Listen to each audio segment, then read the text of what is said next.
And we are live. This is Dark Journalist. It's great to be with everyone tonight. What a fantastic crowd already. And of course, I'm joined by the lovely Olivia. Hi, everybody. And Olivia, President Biden came out and said 350 Americans have... Was it 350 million? 350 million Americans. That's more like it. Mm-hmm.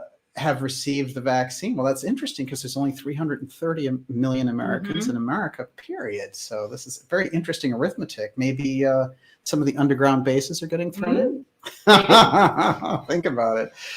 This is interesting. It's great to be with everyone here for X Series 105. And this one's going very deep because we're talking about female targets. And we did an episode of female targets featuring Vicki Morgan. And, there was a lot in that episode, and there's more to come even around that story. And what's going on really in these episodes is we're looking at how these deep state targets show up. And when they're female, they deal with them very differently. And also those cases aren't as well known or as well investigated, frankly. But they are heavy with meaning. And in this case, we're going to go into an even more obscure area, which is we're going to talk about astral targeting, which is what's going on in a kind of supernatural sense. And I've picked out this case of George Hodel, and the thread goes deep through his daughter to Michelle Phillips. And then if you go further back, all the way back to Stanford and the founding of Stanford and the eugenics movement. And as we look at these things and go deep, we're going to find ourselves faced with the very heavy case of the Black Dahlia murder as well.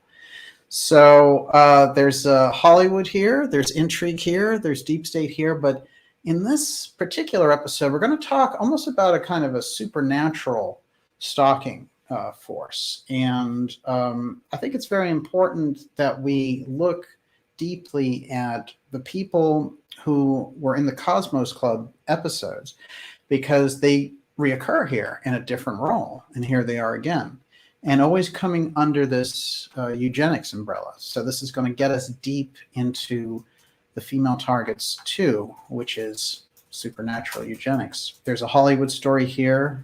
There's a Michelle Phillips story here from the Mamas and the Papas.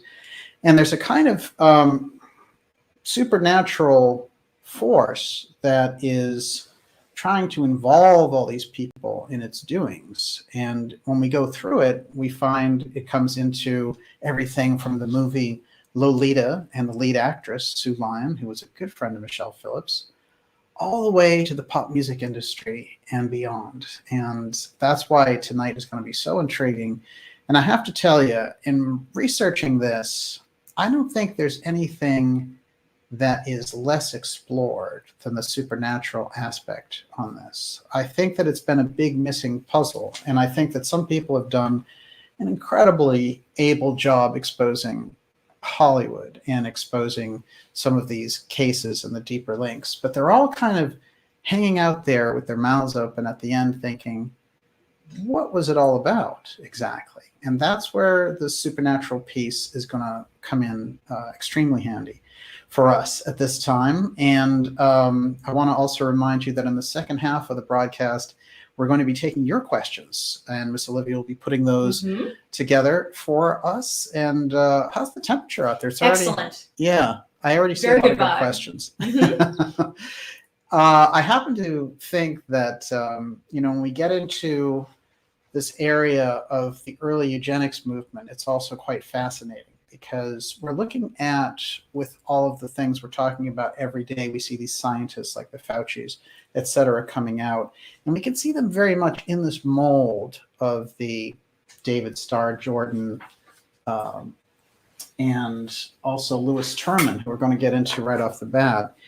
These characters might, at first, we might look at them and say, what do they have to do with, Hollywood or Michelle Phillips or the Black Dahlia murder or Hodel or anything? And I'm going to show you how that thread goes directly from Stanford and IQ tests and that level of eugenics directly into these different fascinating cases.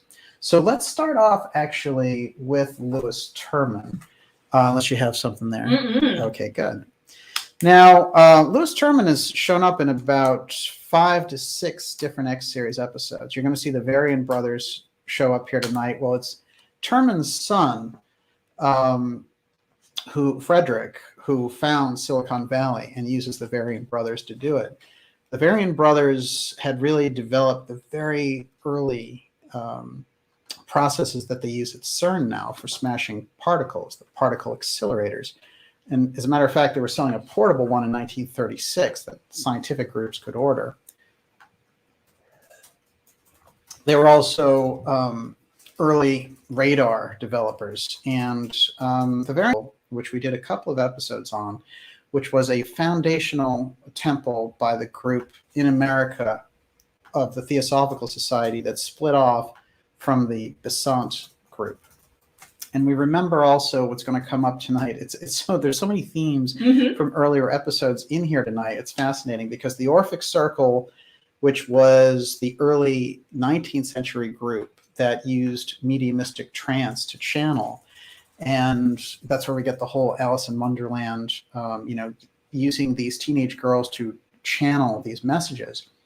Well, it's interesting because in that case, we had all of these statesmen and journalists and writers and people deep in that group, working with Charles Dickens and people like this, Bulwer Lytton.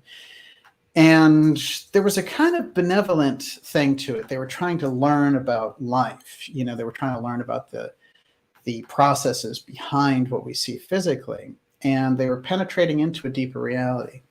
I think what we're going to see in this episode is the inversion of that, which is that process being used in a far more pernicious fashion.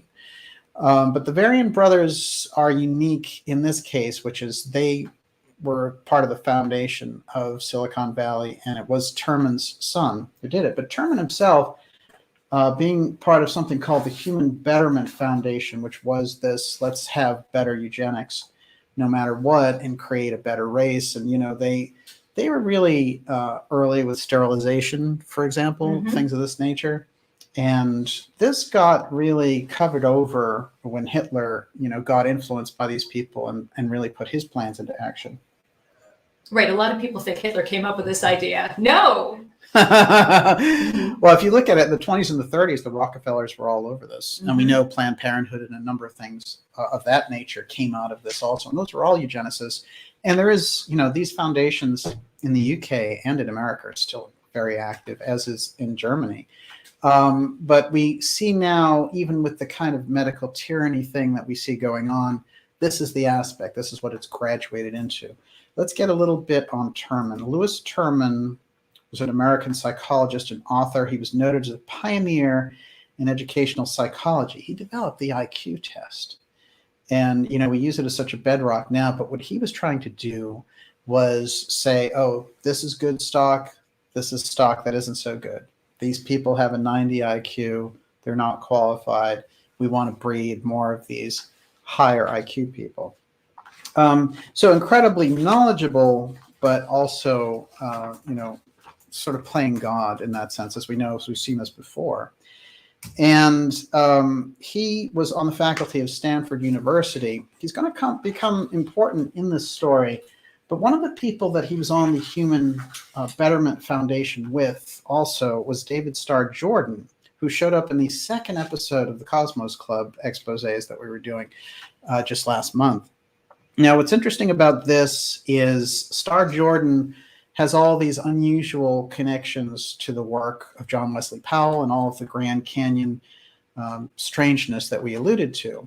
There's also a thread in here of Native American wisdom. These guys become very familiar and fascinated with Native American wisdom.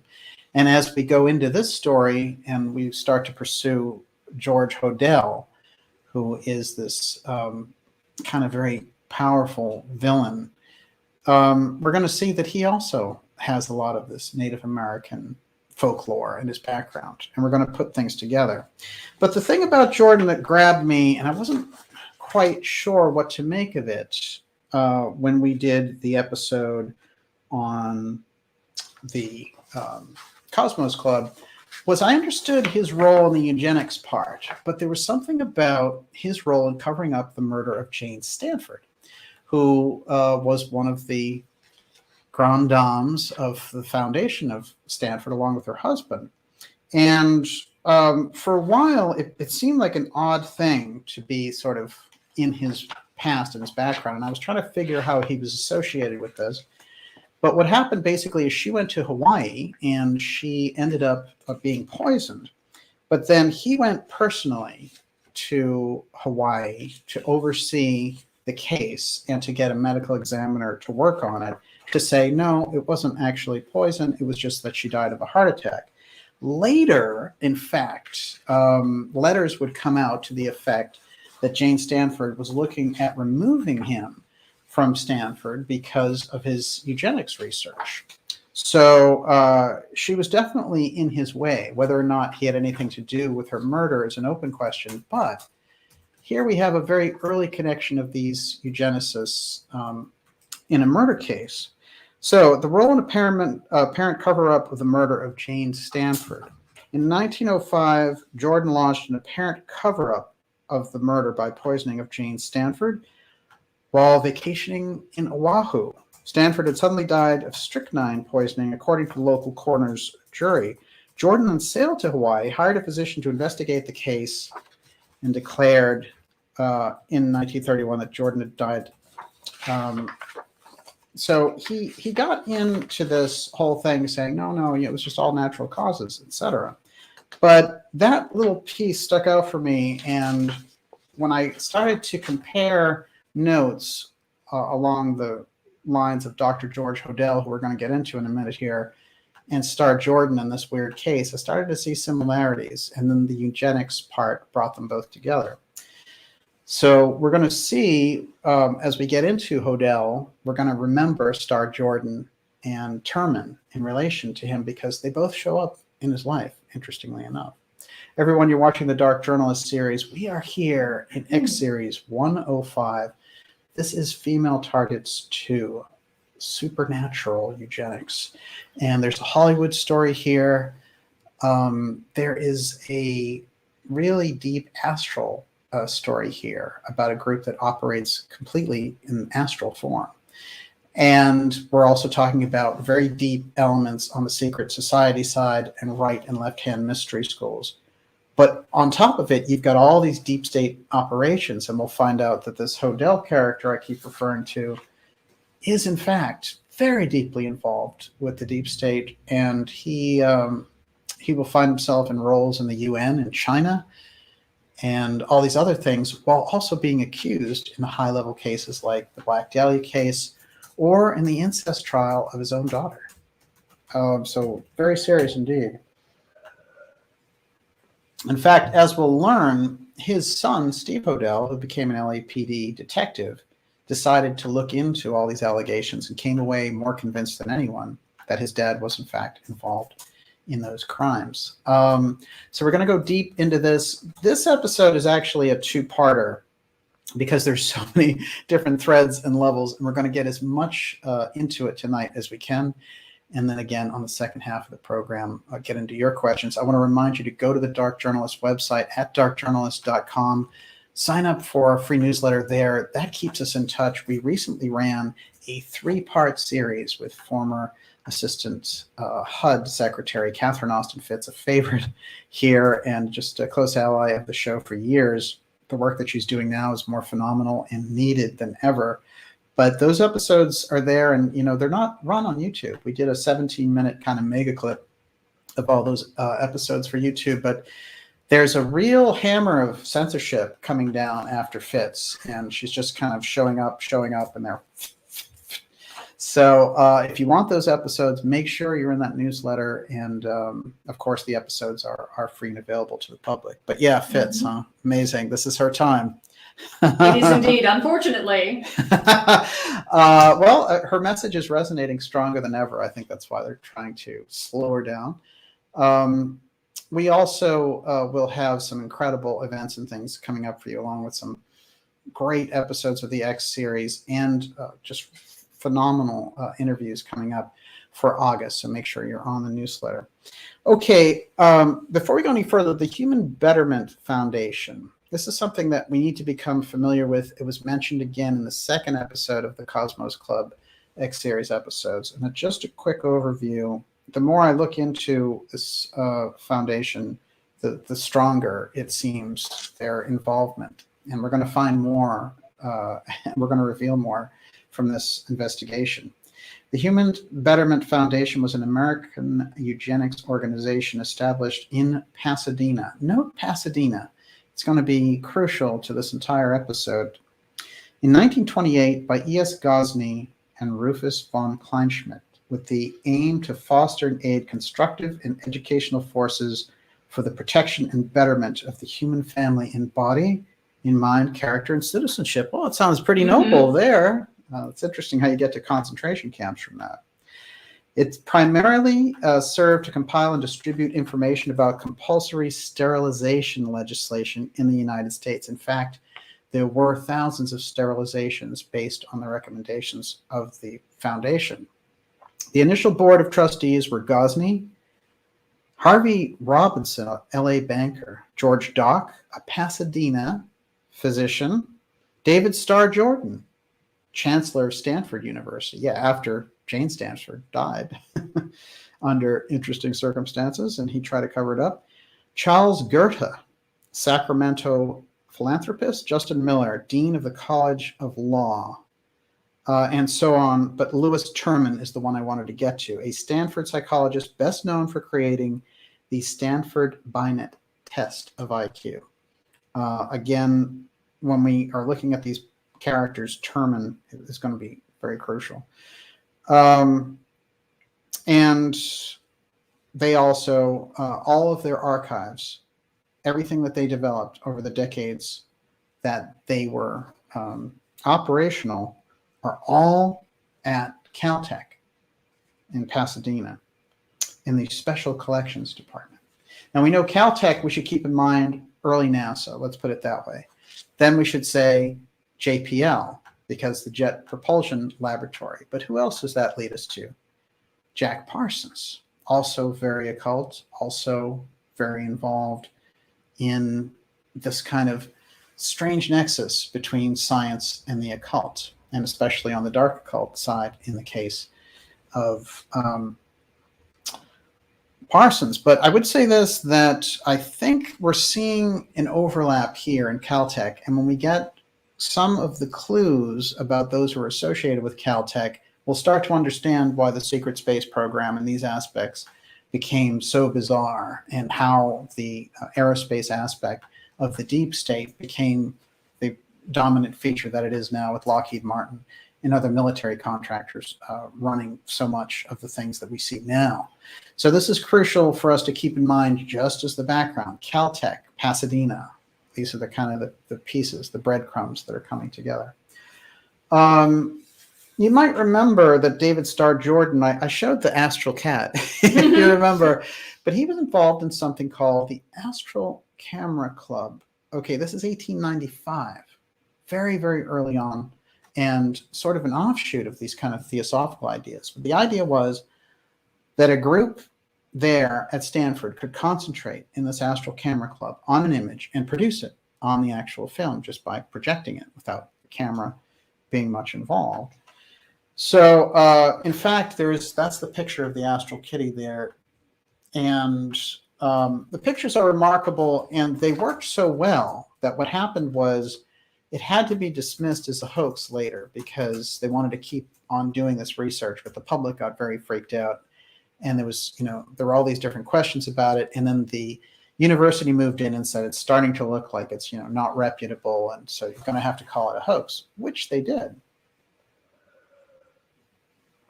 Years later, things like Kirlian photography and the strange case of Ted Serios, for example, prove that this ability existed, where he would be able to concentrate on a camera and project an image of the Eiffel Tower or the Sphinx, or something along this line. So these were strange suggested abilities and what they could be used for. I recall lectures of Rudolf Steiner where he talked about clairvoyant vision and how they could look at, an audience that had gathered for theater and see the kind of clairvoyant impact that it was having. So it's kind of an extra vision. In Theosophy, they talk about thought forms. What does the thought form look like when someone is angry, for example, or when someone appreciates something? Someone has a great appreciation for flowers, for example. There's a whole range of clairvoyant vision around this beyond what we see. So the Astral Camera Club gives us an idea that some of these characters, like Turman and Star Jordan, who are involved, have that understanding. They're coming in through the mystical door on this, which means they're part of that awakening of the mystery schools in the 19th century. And then when they go into eugenics, then it's not just the scientific side. They know they're looking also into involving a supernatural aspect, and that's going to be crucial as we move forward. I'm going to jump ahead here to give us some perspective, and then we're all going to meet in the middle on this. But I put up actually on our Twitter feed all the leaves are brown, all the leaves are brown. And this is an incredible super group from the 60s, the Mamas and the Papas, and they produce some of the most classic 60s Summer of Love kind of stuff, California Dreamin', and pretty much everyone knows who they are. And there were a lot of interesting little scandals, of course, involving John Phillips and the band in general. And Michelle was kind of the young breakout of the whole group, along with Mama Cass, who was a phenomenal singer and became the most popular solo artist of the whole group later, before she died in the mid-70s, under kind of weird circumstances in the home that Jimi Hendrix died in. So very strange indeed. But what's interesting is the number of things that the Mamas and the Papas were around have been looked at times. There have been researchers who are like, looks like there was like CIA influence around Jim Morrison and a lot of these 60s stars and 70s stars. But the 60s Summer of Love, it seems like there were all these intel communications, and the explorations in Laurel Canyon have been interesting and have gotten into different interesting aspects around the CIA manipulation of pop culture. People like Mae Brussel did great early research on it. Later on, the late Dave McGowan did the Laurel Canyon. A lot of them crisscross, just like this author who just did this book called Chaos about the Charles Manson case. They crisscross around there because there are a lot of unusual figures who are involved, including psychologists and people who are experimenting on the public with acid and other mind-altering drugs. So there's this whole aspect coming into the culture, and we're seeing some of the doorways are the groups themselves. Now, I don't want to suggest that the groups themselves are consciously involved, and I think it's a mistake that has been made by a lot of researchers to be like, oh, well, the Beatles were evil because some shadowy group in the background was controlling them. I mean, I think that the work that they did was manipulated, but the genius of these people getting together and producing these things, I don't think can be called into question that way. And I don't like the kind of historic revisionism that takes place when someone does that. But I do feel a need to go a little bit deeper about how these things happen. So I think I want to keep it on that tip more, if you get my drift. Everyone, you're watching the Dark Journalist Show. This is X Series 105. We're looking at female targets tonight, and this is supernatural eugenics. We're going to be going deep now into the Mamas and the Papas and what is going on here with the rise of this group out of nowhere. Their first show, in fact, was at the Hollywood Bowl. So there's no build-up for this group. They were in earlier groups where they had a busk and they had to do the New York folk scene.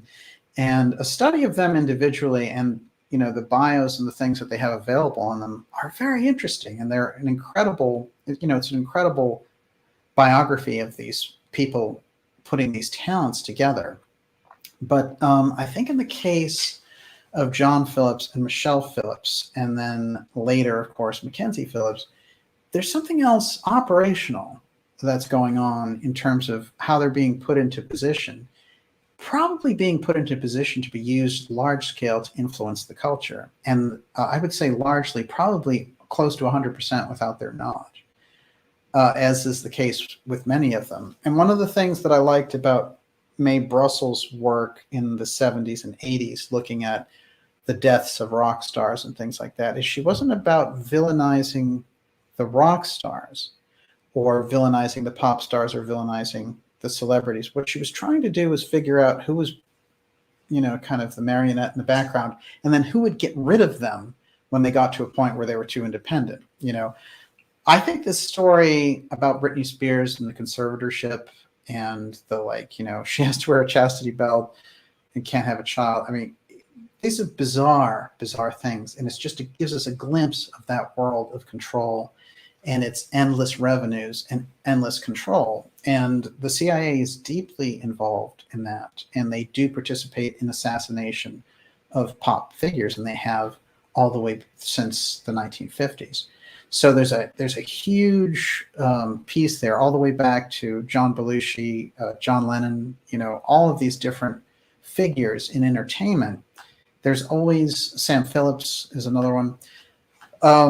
So when they want to take the public in a different direction, they will do that. If they have characters in their way, sometimes, yes, somebody is just kind of a waste case and dies of an overdose. It does happen.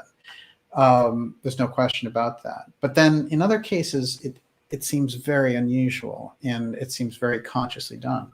So when we look, for example, at Michelle Phillips, I think the big key when people have been trying to figure out things about the mamas and the papas and some of those influences, which are very unusual, and there are, even in their bio, there's some supernatural things. For example, the mamas and the papas, before they become big and famous, go to an island in the hot zone. As a matter of fact, I was preparing an episode called The Mamas and the Papas in the Hot Zone. And you'll be hearing more about that. But what happens is they go down there, and the governor's nephew starts to hang out with them, and thinking that, this is a bad deal, let's get them off this island. They go to kick them off the island, and supposedly they have no money to get off. And Michelle Phillips gets this incredible idea. Let's go into this casino and let's roll for money, and we'll get the money. So they go in there with $20, and they come out with $3,000, which, is just good luck, of course. And yet $3,000 in 1964. I mean, this is incredible money, and the fact that she had that instinct and everything else, there is something. And that magic. Yes, absolutely. So, if you look in those bios, you'll see these little threads like that. And there's unusual things in the story of the mamas and the papas, including the fact that when they're on that island, Mama Cass shows up and she has this big jar of acid. And what's funny is if you look at the years, acid isn't really in circulation yet. And it's only certain types of dentists and people like that who have it and have access to it, or Central Intelligence people who developed it in the first place. Dentists are going to show up here in a very interesting way, but it'll be dentists that they will use to dose people like John Lennon and Bob Dylan and the rest. But opening up that psychedelic wing of the culture, when they knew the culture was moving in this peaceful exploration thing, there's a huge distortion around hallucinogenics. And there's, the kind of mainstreaming of hallucinogenics and taking away the sacred experience, making it like, hey, have fun, be part of the groovy, crazy 60s and all that kind of thing. Kind of taking away the sting of the idea that, the hallucinogenic plants, the native cultures understood, put them in touch with higher visions and things like that. So making it kind of a recreational, let's do it for profit. And I'm sure that those early intel agencies, including collecting all kinds of money for this stuff, were getting incredible data about how people respond, which is what they were looking for in the first place. And in fact, we learn later that Central Intelligence Agency would set up these large apartments for hippies to hang out in and do acid, and they would be behind the the different things with hidden cameras, watching them, seeing the reactions and all this kind of stuff. So really, there's a huge story there to be told. But in the case of the mamas and the papas, if we go just a few years back from when they shoot off the charts, the other thing is when they get off that island, they go to New York, they write these incredible songs, they drive to LA, they show up in this big producer's studio, Lou Adler, and they play him the songs, and they are like, it's all the hit songs, and the guy wants to sign them on the spot.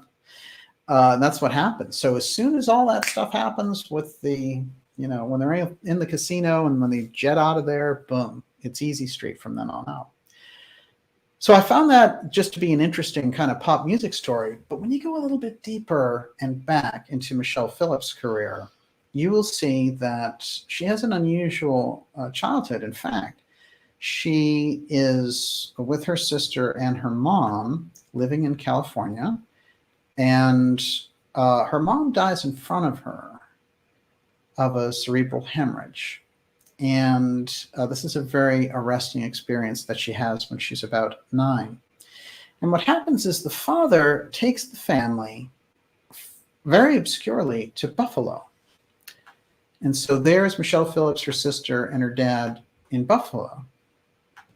And then out of the blue, he takes them back to California, but at this time, instead of Long Beach, he goes to Pasadena.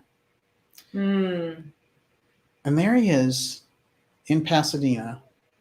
And what's going to happen is he will go down to Mexico City, to the University of Mexico down there. He will take Michelle, and she will actually speak Spanish and live in Mexico for 7 years, and then they'll go back to Pasadena. So by the time she is 12 years old, she is very, she's multilingual and she's musical, and she meets her sister's friend, who is Tamar Hodel. And Tamar Hodel is going to be a deep kind of influence on her for her whole life. Tamar is very interesting because she's MK Ultra'd to the max. And this is the interesting thing that we're looking at here.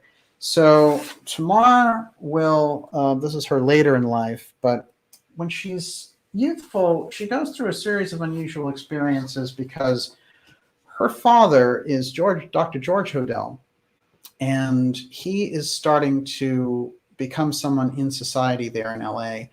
And he becomes very close friends with John Huston, the director. And they're starting to be this kind of nihilist group, hedonistic ways. There's rumors of orgies and all kinds of bizarre things. And then they start attracting interesting characters, like Man Ray starts hanging out, and Anais Nin, for example. So, in fact, Tamar, her middle name is Nice. So it's just like the same. Anais. Yes. And if you think about it, but hers is starting with the N. So how would you pronounce that without the A? Probably Nice. Nice. Yeah. Tamar Nice Hodel. But you can see that even in her name, and I'm going to go into actually Tamar's name. But before she, what's going to happen is she's going to meet and befriend Michelle Phillips. And I'm going to read the account, in fact. But what it is that is so fascinating in this case is that she actually will become her surrogate mom, and she will take her to San Francisco at the young age of 15 and live with her there in a lavender apartment. And she drives a lavender car. And so there's this strange, kind of association with color. But then when we go back, we're going to find that it's Hodel that paints these rooms chartreuse, for example. And, so he does all these things with colors as well. So how much older is Tamar than Michelle? She's twice her age. Okay. Yeah. So she's in her early 20s, probably about 24 when she meets Michelle at 12. Okay. Yeah. But just a little pinch of her history is she was involved in a trial because she had accused Dr. Hodel. We're going to meet in a moment here. That's actually Dr. Hodel. Dr. George Hodel was kind of the villain of this story, but he's actually an interesting piece as well. And remember that I told you there's a Caltech connection here and a Turman connection. He's going to become a prodigy of both. But what's interesting about this case is she diagrams Hollywood sex orgy. So she is going forward at 14 and saying, my dad incested me, and then he, used me as a puppet at all these Hollywood parties, and he was having me do all these things. And what's going on here is incredibly deep, which is that, she has this incredibly, kind of tragic disposition growing up, and she is in the clutches of this abuser, which is her dad. And her dad and her mom have divorced, and she went, in fact, to Pasadena to live with him. So it gets very dicey indeed. And what happens is they do, in fact, arrest Dr. Hodel. And Dr. Hodel, his defense is actually quite unusual, because he says things like, I'm not sure if that happened or if it was a dream. Or am I in a dream? And his, everything he says on the stand is so bizarre. If you read any of the transcripts, you're like, huh. One of the things I found interesting, I actually wrote it down, is he says, oh, I was just exploring the mysteries of sex, literally, at his own trial. Interestingly enough, he gets off and Tamar gets thrown into juvenile hall, which will really set her up for more trauma, in fact. And she will eventually have a child, which she will give up. And then she'll move on into this kind of bohemian lifestyle. But somehow, there she is. She shows up in the middle of Pasadena, out of nowhere, as Michelle Phillips' best friend. Now, Michelle Phillips, the way that she describes That's a her, great picture. that is a really fascinating Vanity Fair article. And I have to say, they did an article in 2009.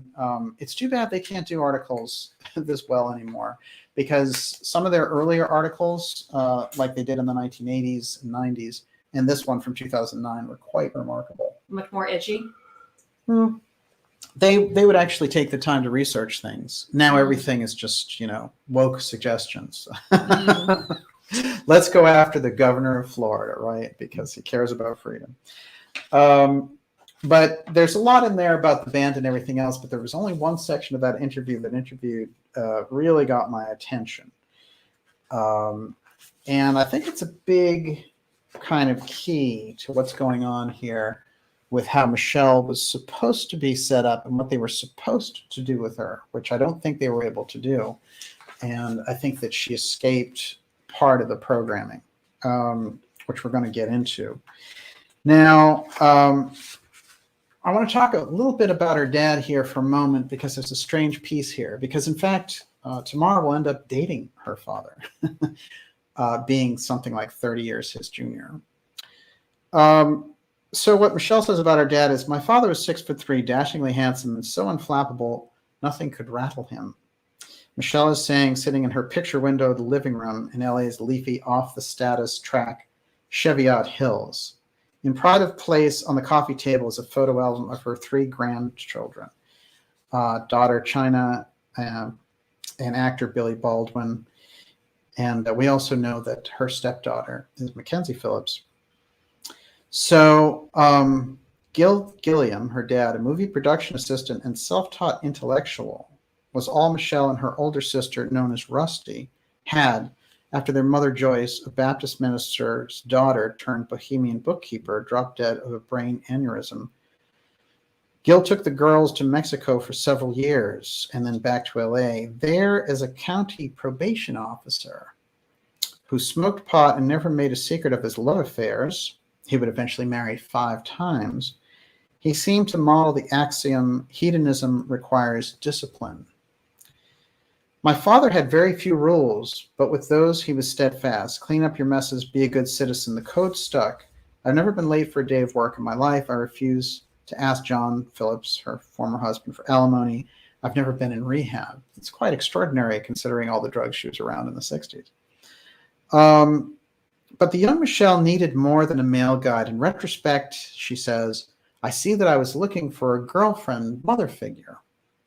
In 1958, she found, through her sister's boyfriend, a 23-year-old who had an unsurpassable store of harrowingly acquired female survival skills to impart. And that is, in fact, Tamar Hodel. Tamar was one of 6 children by 3 different women of what they say in the article is the most pathologically decadent man in Los Angeles, Dr. George Hodel. That's Hodel, who we've been talking about. The city's venereal disease czar. This is a very interesting key. Is that his title? Yes. Whoa. And he's also the head of the program for social hygiene starting in 1936. So in other words, he knows everyone's dirty secret in LA. And we have that huge Hollywood entertainment machine. Even back then, of course, it was very powerful. So he's got access to those secrets. And as a doctor, he's trained to do abortions when they're illegal. And he's also trained to treat STDs and also to cover it up and to blackmail along the way. In fact, one of the reasons that people say he got off in the trial of incest against his daughter is because he had so many of those different people in the LA court system under he his had drip on everybody. He had his own control files. Yes, absolutely. George Hodel shared with Man Ray a love for the work of the Marquis de Sade and the belief that the pursuit of personal liberty was worth everything, possibly even for Hodel, murder. What had recently come to light by way of 2 startling investigative books, Black Dahlia's Avenger by Steve Hodel, who is Hodel's son who investigated him after his death, and another one called Exquisite Corpse. I haven't read that one. I read the first one.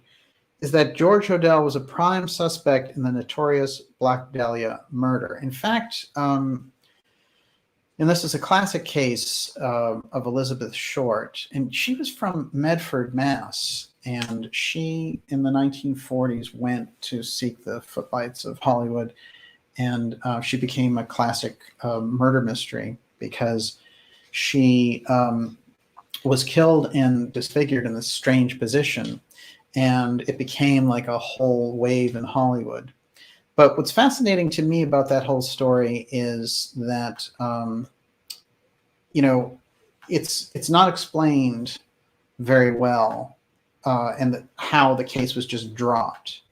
And so Steve Hodel went back into it after 60 years, basically, and he figured out it was actually his dad's influence that got the case killed in the first place. And we're going to find out that Hodel, in fact, after being accused and even them tapping his phones and bugging his house, after that, he goes to China and he works for the UN.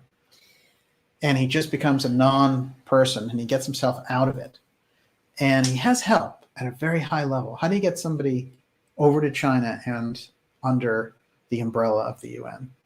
So this person, as we get into him, we're going to understand we're dealing with a very, very deep figure. Everyone, you're watching the Dark Journalist show. We're going deep here on female targets tonight. This is Supernatural Eugenics. We're going to be taking your questions in the second half of the program. And this is a 2-part episode because it is sprawling beyond all belief and we could not fit it into the next 3 hours. In a way, this is kind of the ultimate episode. It is the the episode that is connecting all the dots of everything you've done up until this point. It does. There's so many threads in this episode. And, I've always found that doorway of entertainment as an interface to be fascinating. And when you see that there's something that is supernatural that's moving these people into position, that's when I really feel like we have to look at things a little bit differently. And I actually appreciate looking at things from a straight deep state CIA angle and finding out what those people were involved in. Or a straight mafia angle and things of that nature. And then when people look at Hollywood and they're just looking for, the kind of Illuminati symbolism and stuff, even some of that is quite fascinating. What I'm seeing here, though, is something that is almost a spirit of a thing. And that's what I think the connection to the eugenics aspect and then the connection with things like the Astral Camera Club and these secret societies who do these things, going all the way back to the Orphic Circle, which is a much more benevolent version of this kind of research. Remember, when you get into those groups, you've got right-hand and left-hand schools, and according to Rudolf Steiner, the man who developed spiritual science, you also have extremely right-hand groups and extremely left-hand groups. So there are variations even in how this works. But I think that if we don't look at the supernatural aspect of what happens in these cases, then we don't get the full thrust of the whole thing. And I think that that's really a crucial piece. I think with Hodel, we're going to find the intermix, and then how that, through his daughter, ricochets out into the life of Michelle Phillips. And it's quite fascinating as we go a little bit deeper into that.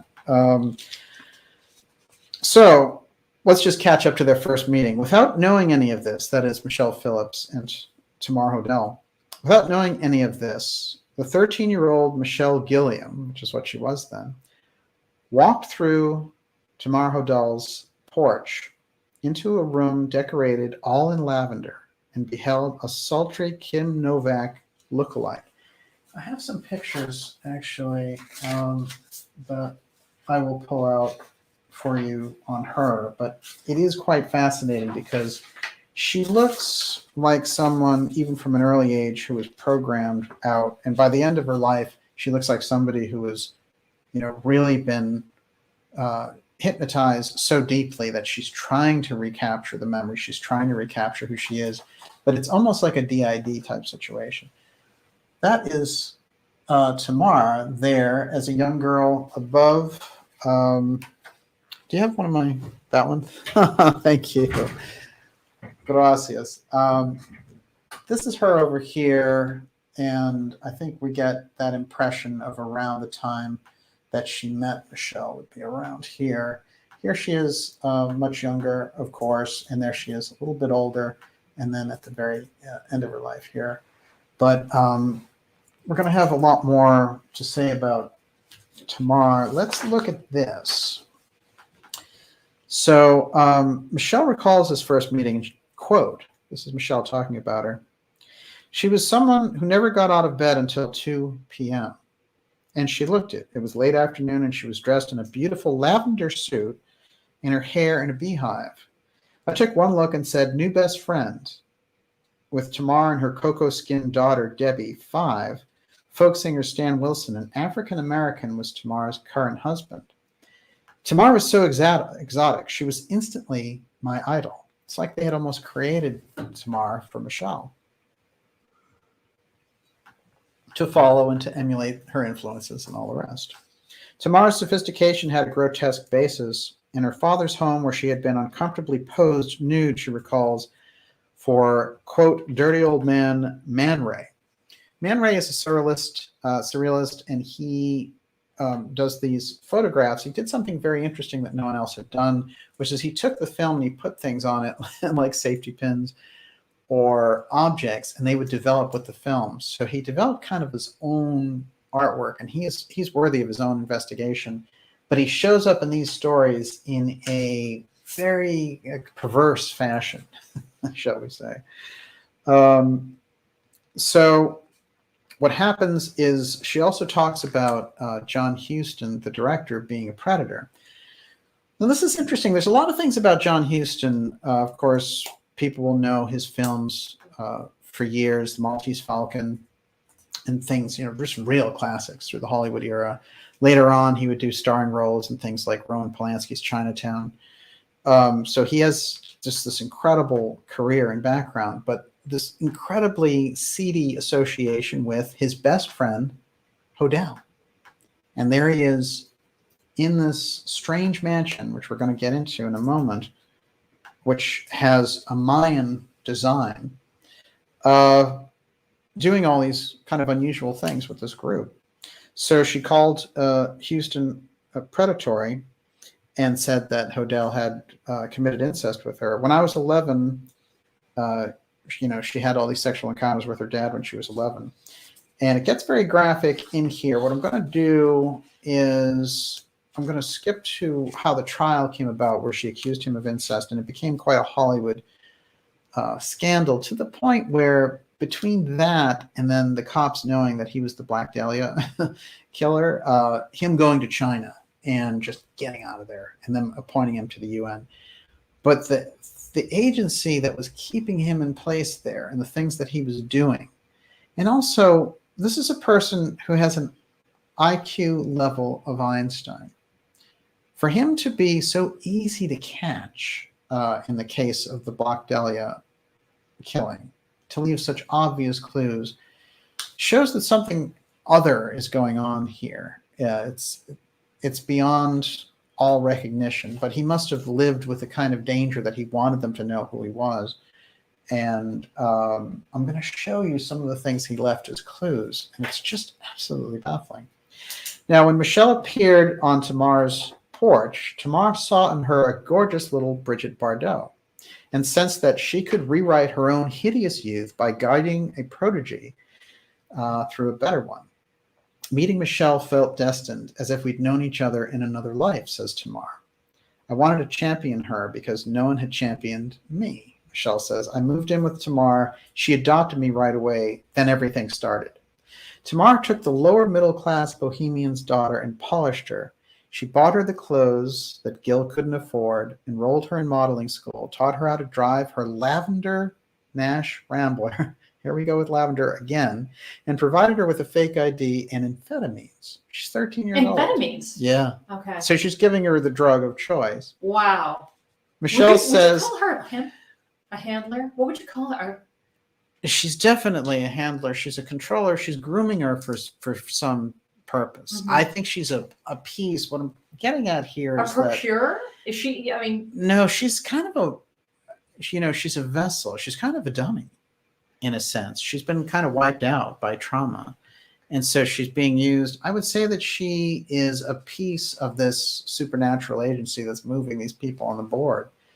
When Michelle appeared, oh yes, as we go, meeting Michelle felt destined, as if we'd known each other in another life, says Tamar. I wanted to champion her because no one had championed me. Okay, so she goes through this whole thing, and she introduces her to real music, like, jazz, Bessie Smith, all this stuff. And she makes her a bohemian, basically, grooming her to be the perfect model of the wife of John Phillips, in fact. Tamar put on perfect airs around my dad, and when it became necessary, she would sleep with him.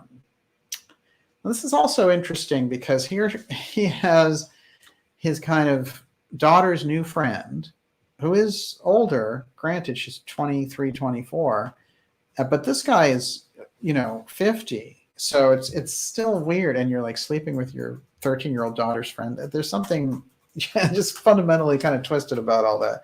But let's move on from that and find out what it is, the agency here. What is the crisscross? So what happens, in fact, is that Tamar says, you really are so beautiful, Michelle. You should be modeling. You really should be.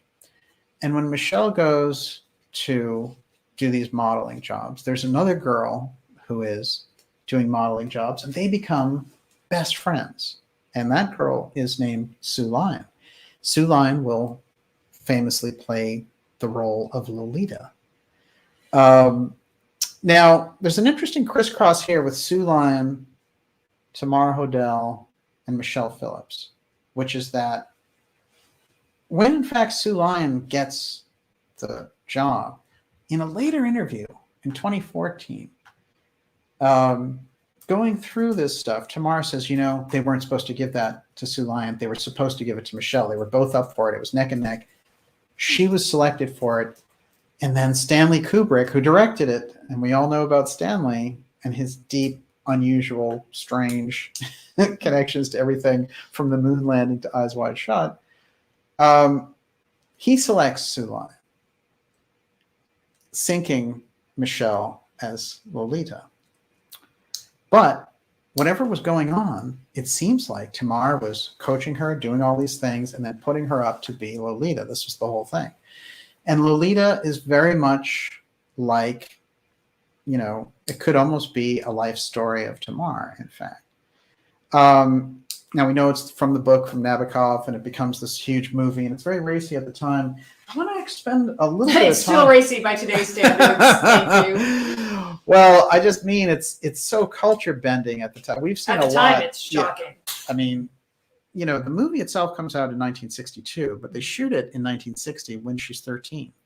So, and I mean, James Mason, there's a lot of great aspects to the movie, but the project in general and the figures behind it, as we can see, even with Lolita, we're still looking at a Hodel connection. And Hodel is connected to who? He's connected back to these eugenics guys who pull him out, because one thing I should say about Hodel that I didn't really get into enough in his early bio is he was a child prodigy. And he came over, his parents came over from originally Odessa, Ukraine. They were Russian Jews, and the mother was in Paris working as a dentist in 1906 at the time.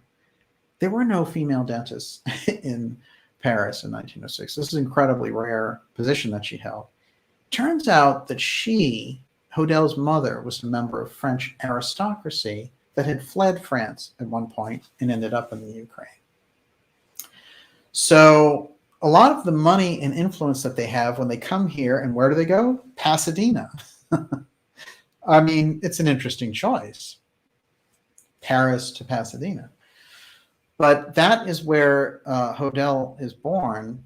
And when he grows up, he has all these incredible abilities. And he's a classical music genius.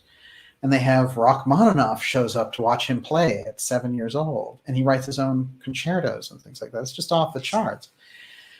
But what happens actually with him is that when he goes to school, he falls in love with the professor's, one of his professor's wives. And he is at a very early age, 17. He graduates from school at 15 because he's such a genius. And then that professor's wife has his child. And he wants to be, all involved. And they're like, no, get out of here. It was a big mistake. And he becomes very disoriented, and he gets thrown out of Caltech. So we're already seeing weird threads here. Steve Hodel, who is Hodel's son, would later say that he felt 100% certain that Hodel had been molested as a child by either his mother or an older female friend. So some of the twist, at least with him, is based on this early piece. But I want to find another weird thread about his family, which is that their original name was Golgotha, Golgether. But by the time they get here, they're called Hodel. Now, there is something about the French aristocracy piece with the mother, but she's already in Paris, and this is her husband's name that we're talking about. So he's the one who changed it. I think that he was moving or changing and hiding some piece of his identity coming over here to the United States. And I think that we just don't have that piece on the Hodel file yet. But Hodel will become such a menace to society with his great genius and destructive understanding of supernatural ways that, that's a very important piece for us to get our hands on. Everyone, you're watching the Dark Journalist series 105. This is Female Targets, Supernatural Eugenics. We've got Dr. George Hodel, Michelle Phillips, Sue Lyon, Lolita.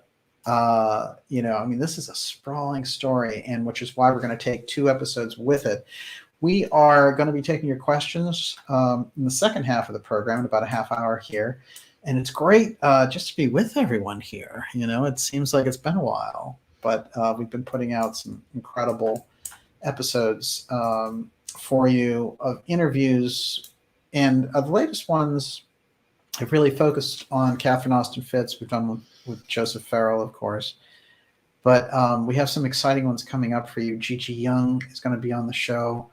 I can't wait for that one. We really need that kind of we insight. haven't had Gigi on enough lately. No, but I can tell you that I've had, and I want to be full transparency on this. Gigi has looked at some of the material that I've laid out in this episode, and she's given me some very valuable feedback.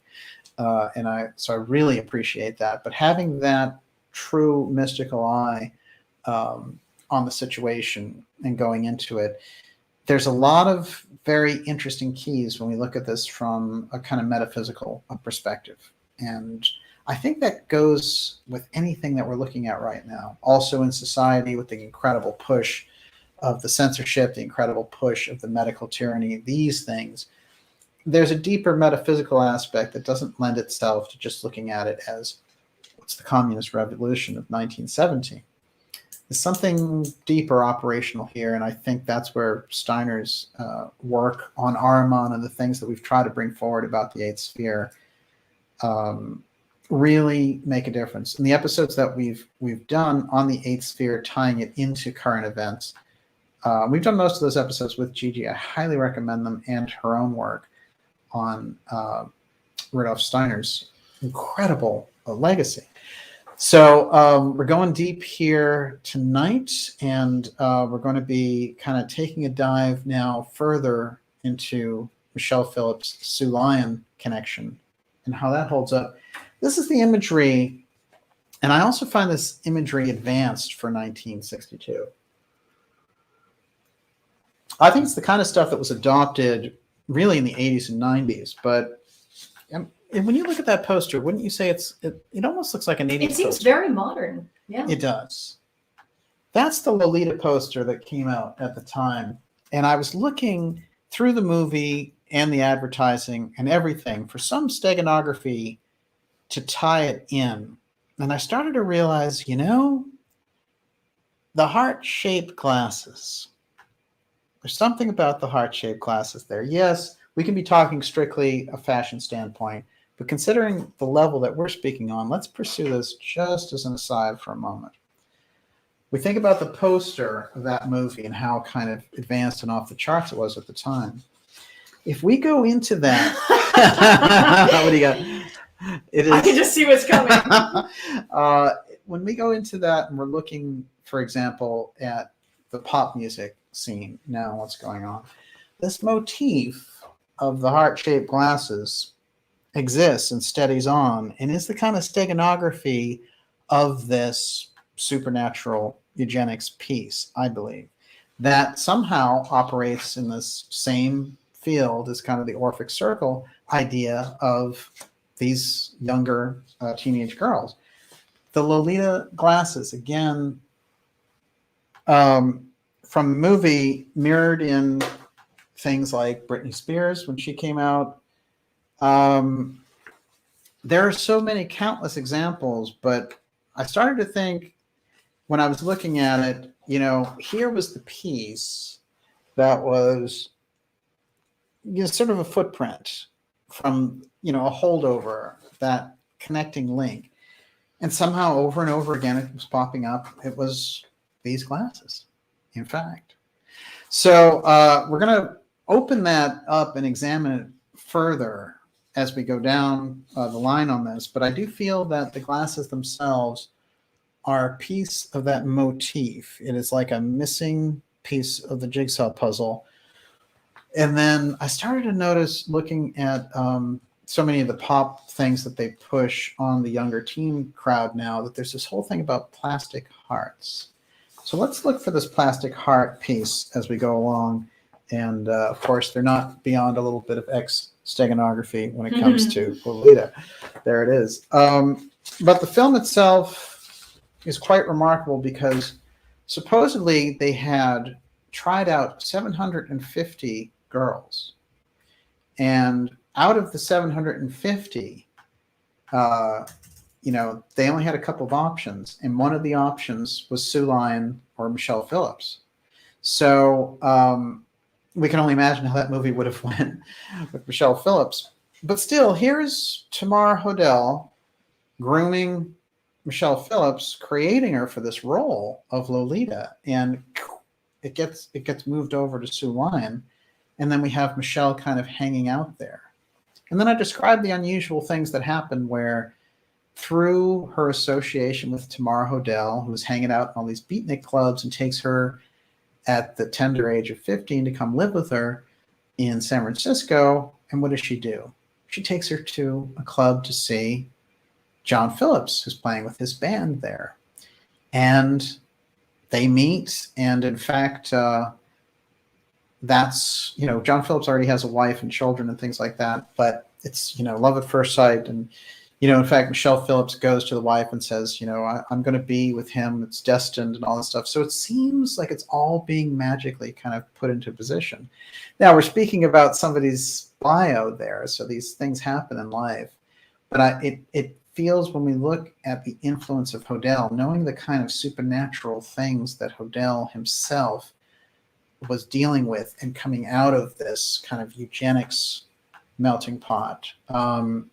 Tamar, later in life, past the trial, past this period, would occasionally still be in touch with him. And in fact, through her influence, Michelle Phillips would meet Hodel. And when she met him, she said, he gave me a look. It was such a chilling look. And she was like, oh, does she think that Tamar told me all these things? And she was like convinced that Hodel was easily a killer. So this is just the fact that that even happened is extraordinary if you think of the arc of all those things that needed to be put into place. So we're getting a hint there that the supernatural aspect is incredibly active and had accomplished a great deal in relation to Michelle, but there's more.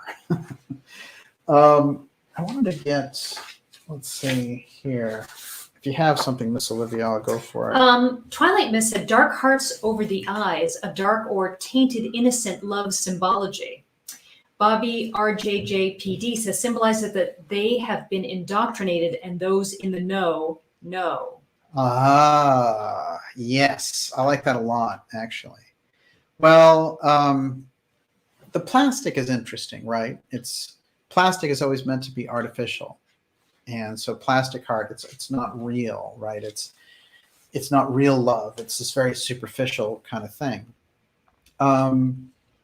Michelle Phillips, I think, is very interesting because she gets thrust into the spotlight and she becomes a huge star at an incredibly young age.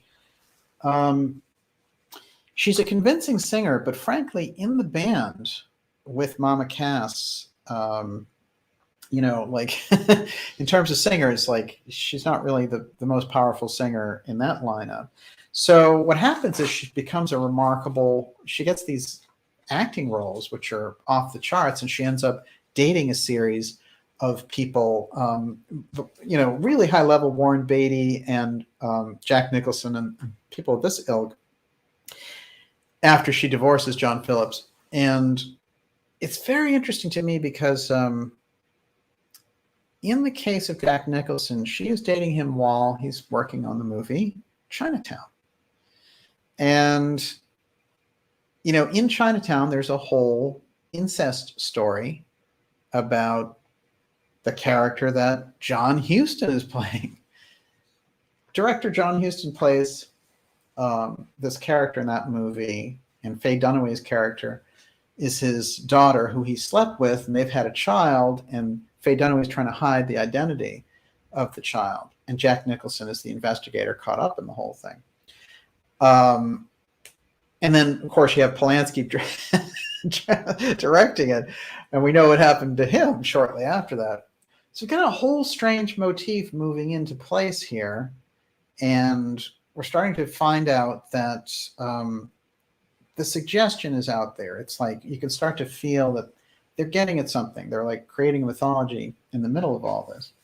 Now, Phillips herself would move on and play roles like the wife of Rudolph Valentino. She was in the John Dillinger movie and proved herself to be actually an excellent actress, in fact. Wasn't the wife of Valentino into Theosophy or something like that? Yes, this is exactly. And there's a whole thing, there's a whole piece that's coming in with this for part 2, which is that Valentino's wife became the woman that Michelle Phillips was playing, became this incredibly powerful, theosophical, mystical teacher in Hollywood, and then went to New York, and she had all these groups meeting, and it was like, kind of the Ramtha cult early on.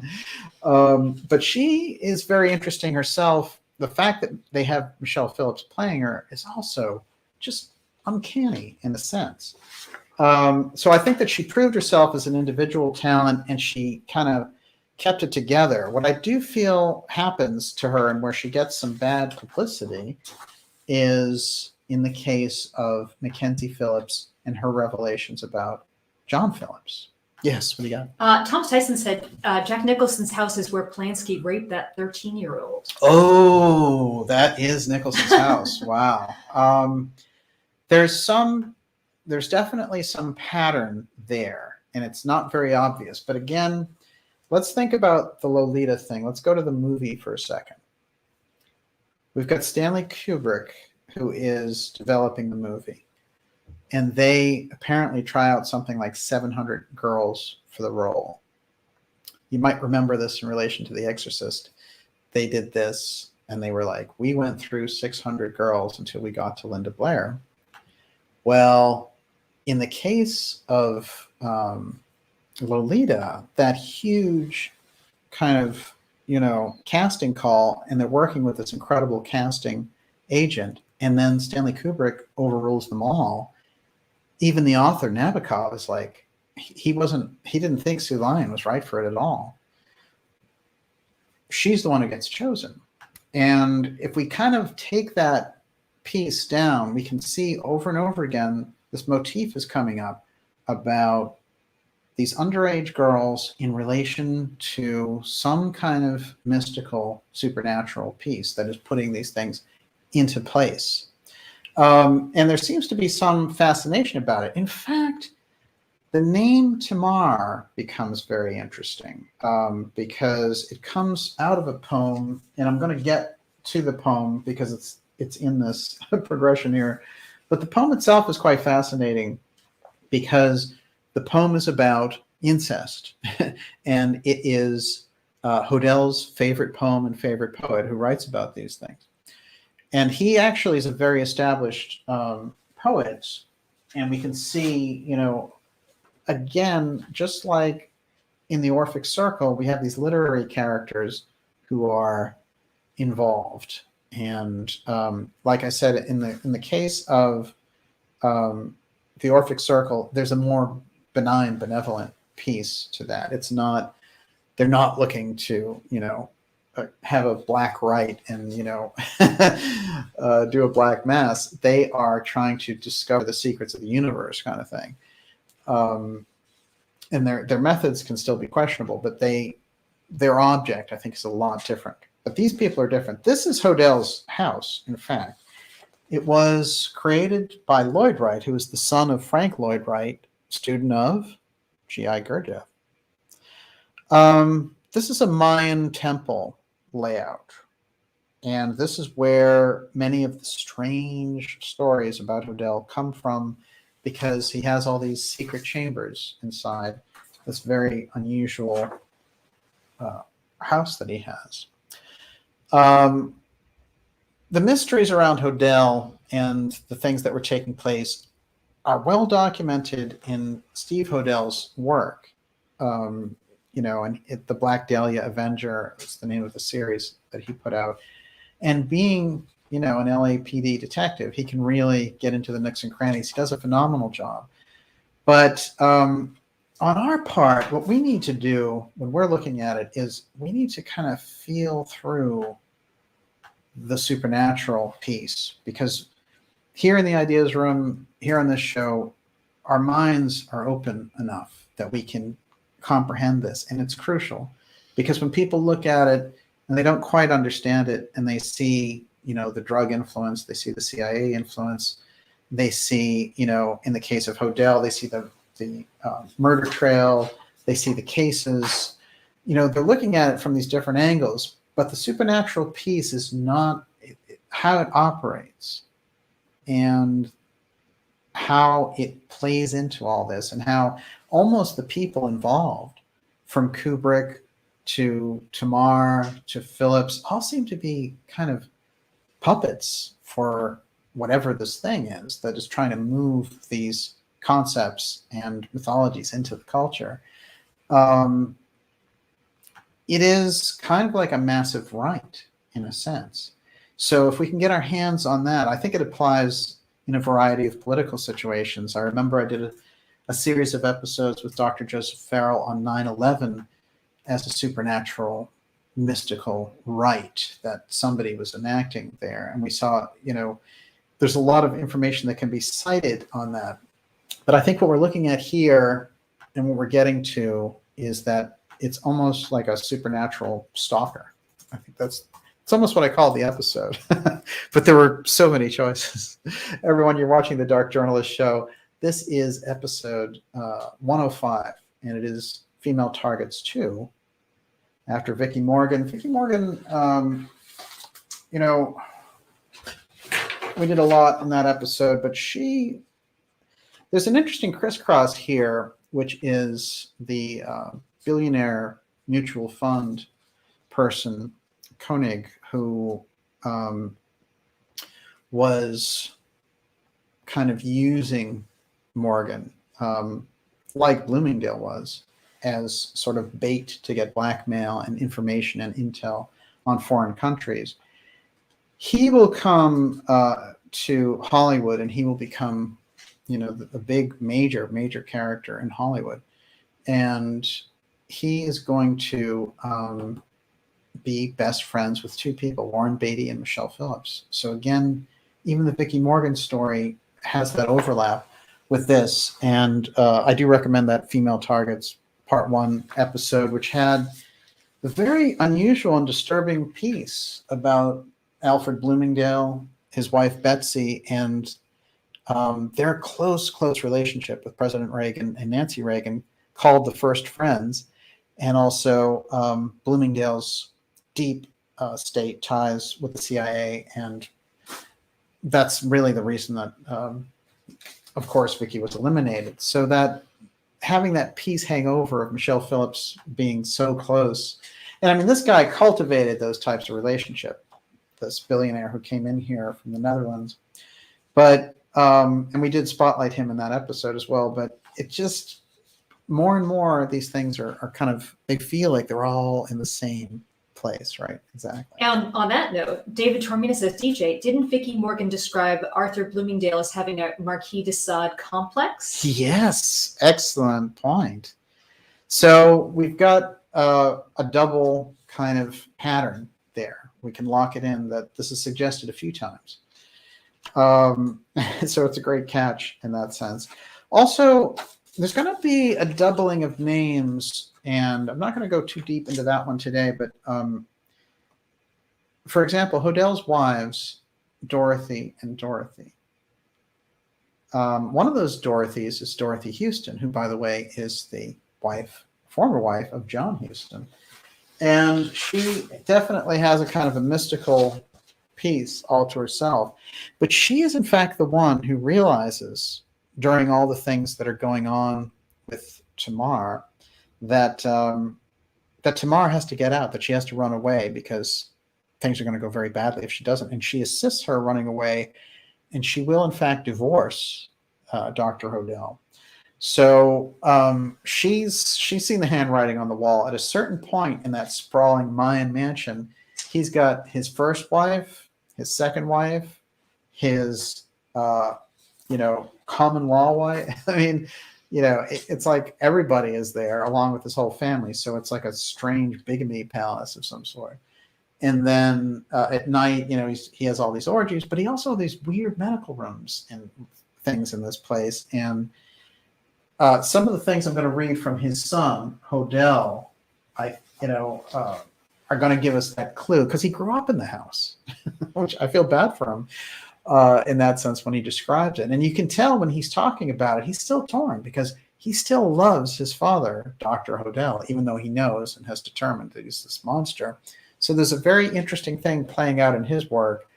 And so I look forward to speaking to him about this. One of the things I wanted to mention, the place that I mentioned about that Lloyd Wright had developed, this Mayan temple for Hodel, it's called the Soden House, and it's interesting because they still do rituals and things there now, as a matter of Well, fact. who owns it now? Well, it's moved around actually, and they do rent it out for these types of things. But there it is, and I keep saying to myself, no, whoever you are, whatever performance arts group you are, you don't want to, conjure the spirit of Hodel, whatever you do. Run while you can, lads. A couple of interesting pictures I ran across. It's photos of Hodel and family life taken by Man Ray. It doesn't get any better than this. This is wholesome. It's the wholesome Hodels. And you can see Hodel there.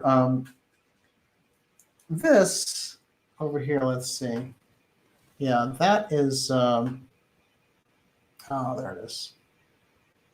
That's Hodel's wife, Dorothy, the other Dorothy. And then we have Man Ray's wife here, and she's, that's the other Dorothy. And this Hodel, and just the whole vibe there. We're sort of getting a feeling of the family, if you will. But I think we're getting kind of that weird feeling when you look at those pictures. It's like there's an afterglow.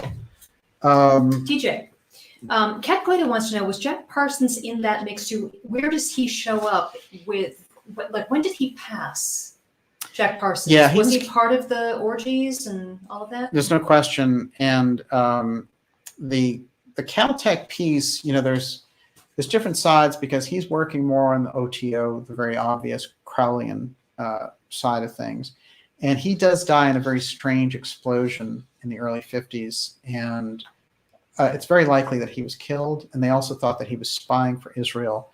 So there's a great deal about Parsons. And I won't give away too much by saying Parsons is in part 2 of this episode. That is the Black Dahlia herself. And she was the one who, the murder case, almost took down Hodel because they almost figured out that he had done it because some of the things that had been done to her, he had been done with that kind of surgical precision, but also had the mystical pieces. And one of the pieces, in fact, that researchers compared it to was Man Ray's picture of the Minotaur. So very creepy all around. And I'm sure whenever we get into the Black Dahlia and, people get in, there's a whole gore aspect and there's a tragedy of the whole thing. And it's a very sad story, but I think we can miss things by, the sensationalizing of it. If we're actually looking at a group and what they did, in fact, with her, there's a lot of strange things that Hodel's son has uncovered. For example, the place where she was found had all these references to the other cases that he believes his dad has committed. So he thinks his dad has been involved not only in just this murder and the whole kind of hedonistic scene that he was doing in Hollywood, but he thinks that he's been involved in all of these. And he is, in fact, Hodel died in the 90s, and he was living in a high-rise there on the West Coast. But there he is, diligently at work, at practice. This is an early news story on Hodel, making him look like just such a thoughtful, considerate doctor. I think that Hodel gives us, a really interesting lens to look through because he is at once a musical prodigy. He is also the person who runs away with this, gets this professor's wife pregnant, gets thrown out of school. As a teenager, and goes back to the University of Berkeley and gets a medical degree. But in the meantime, he's also someone who becomes a chauffeur. And who does he start driving around but John Huston? So he has this range of things. And then he shows up as kind of the VD czar in 1936, the social hygiene enforcer in Los Angeles. So he knows everybody's secrets. And by the time he is accused of incest with his daughter and the Black Dahlia killing, as the cops are moving in on that, as I said, he goes and he gets a job at the UN in China. Somebody can place this guy anywhere. what was was he doing for the UN in China? What was his Well, job? he has a variety of medical. He actually became a psychiatrist, Oh. and they had him advising prisoners. But one of the pieces I found out about him that grabbed me, I made a note of it because it's not well publicized, is that he worked extensively after he got his medical license in New Mexico. And then I found that he was working on Hopi Navajo reservations. So that again gave us, there's always this piece of the Hopi or these other Native American traditions around these eugenicist people. And it is a hard thing to figure out, except that they seem to be aware of this supernatural aspect. And so those Native cultures understand that supernatural aspect. And I think that they're looking to learn from those Native cultures, these supernatural aspects, in order to control and interact with these supernatural beings. So it goes deep. It goes really deep when we're thinking about it. Everyone, you're watching the Dark Journalist Show. This is Female Targets 2, and we're going to be taking your questions shortly here. Let's just take a look. By the way, he would end up calling the second Dorothy Dorero, which I think is interesting. Any particular reason for that? I think it's some kind of combination of Dorothy and Eros. Oh, actually. okay. I mentioned there that Anais Nin was involved here. And here she is hanging out, actually, at the Soden House with Henry Miller, her muse. And Man Ray has Or done... vice versa. True. And Man Ray has done some interesting things with her face. He's kind of painted cat whiskers and things on her. It's very unusual. And I would say that there's another tie in here. The same theme again is going to come up, like we were talking about Chinatown a moment ago. What is it that she wrote? Well, Nin had House of Incest. And what does she talk about? Let's see if we can get a shot of that. Well, it's a weird looking bird. It doesn't show up too well on the camera, unfortunately. But it's all about this affair that she has with her father after she meets him later in life. And so there's this whole blood intermingling thing.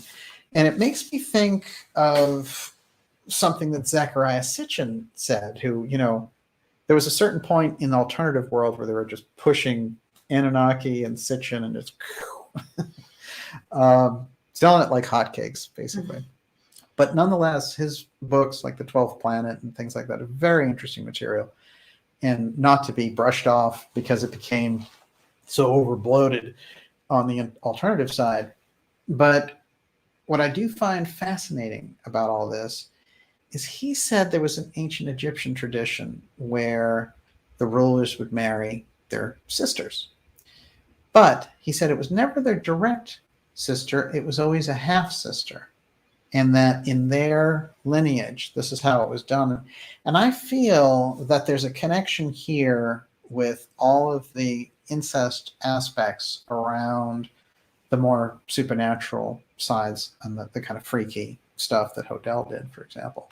So they may be looking at they might be trying to kind of recreate that DNA pattern that existed there. We don't know, it's almost like there's something back there that is a mystical school, a mystical group, and they're trying to emulate it and bring themselves back into contact with it.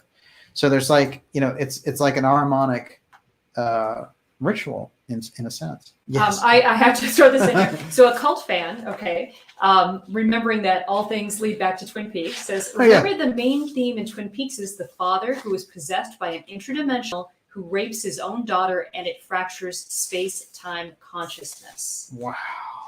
Absolutely. Yeah. It's something you need to kind of sit and meditate about. Yes.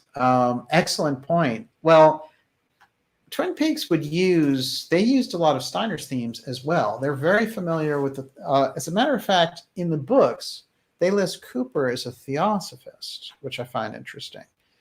But we know that they used all these Steiner concepts, and they would usually have Hawk quoting Steiner, if you pay attention closely. I also wanted to throw We'll have this in. Hawk talking about the dweller on the threshold. Well, that's pretty interesting. Mordecai says, any thoughts on Steve Hodel's theory that his father was also the Zodiac killer? Yes, I have. Here's the thing that what Hodel noticed is that there were these periods when his dad, after being in China in exile, basically, would come back to America briefly, and he would stay in the West Coast, but when he went through the different waves, like serial killer waves, he would always find things that connected his dad, and he could prove his dad was there in the vicinity at the time. So he thinks his dad was responsible for a series of waves way beyond just that one killing, that he was basically, this was part of his, what he did. And I think it's a pretty compelling case. And I'll show one of the examples from that tonight. This is so fascinating. There's so much to work with on it. Here's a shot of Steve Hodel with his dad at the end of his life. And I think that there's a lot in that picture, in fact, because we have kind of the evil genius who has played sort of the good guy with his son. And his son, growing up as an LA detective, it's quite an earth-shattering experience for him to realize the monster that his father is. And he got a lot of support for his theories about his dad being the Black Dahlia killer because a number of transcripts came out, and they showed that when they were bugging Hodel's house, he was basically saying things like, so what if they know that I killed the Black Dahlia? They can't prove it.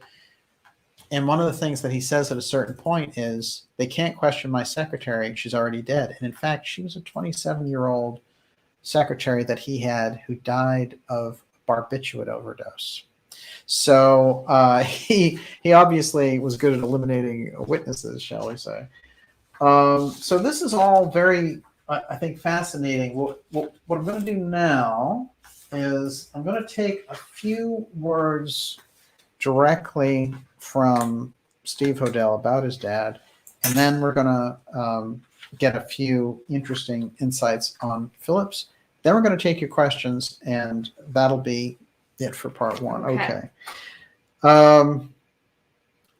Okay, so Elizabeth Short, dubbed the Black Dahlia by the tabloid press, was 22 years old when her body was found, staged some 6 inches from the sidewalk.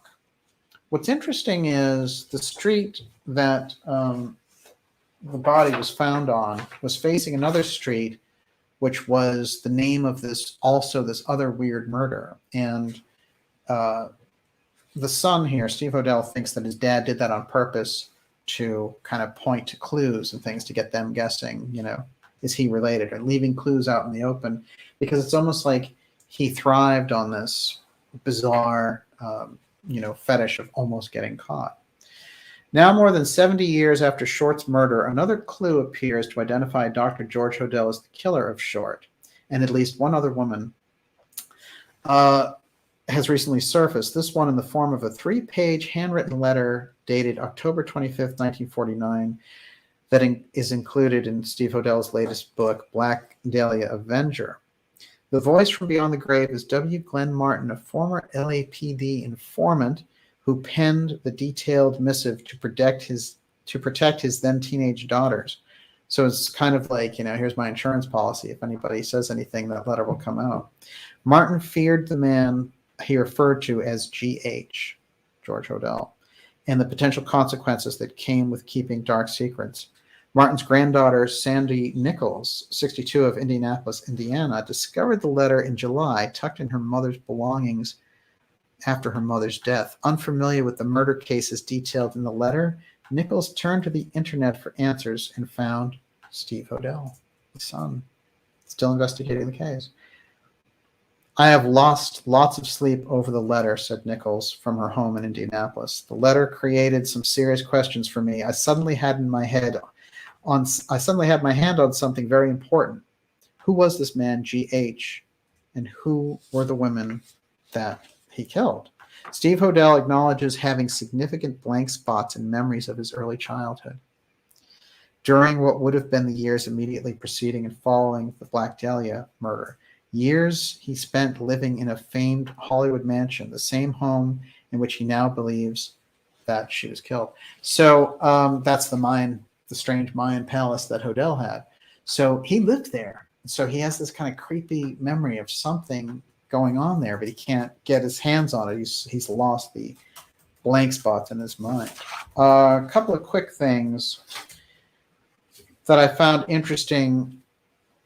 Dorothy married George Hodel in Sonora, Mexico in 1940, John Huston's ex-wife. So here's Mexico again.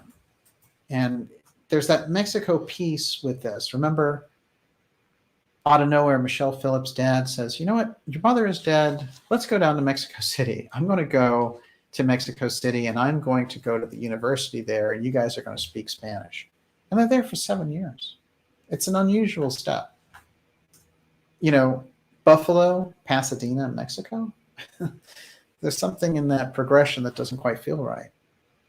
Why do the Golgothas, who become the Hodels, go from Paris to Pasadena? Why would you go to Pasadena? You know, it's an unusual place to pick off the map if you're coming to America. And I think the answer is that eugenics cult that we started with, the Human Betterment Foundation, Turman, all those people, Caltech, they're all in Pasadena. Parsons is in Pasadena. So they're all going to be there. And of course, Hodel is going to be there. But who is going to meet Hodel's daughter there? Michelle Phillips. It's really quite interesting to get into it. Yes. I'm sorry, I'm blown away by Yes. this comment, if this is true.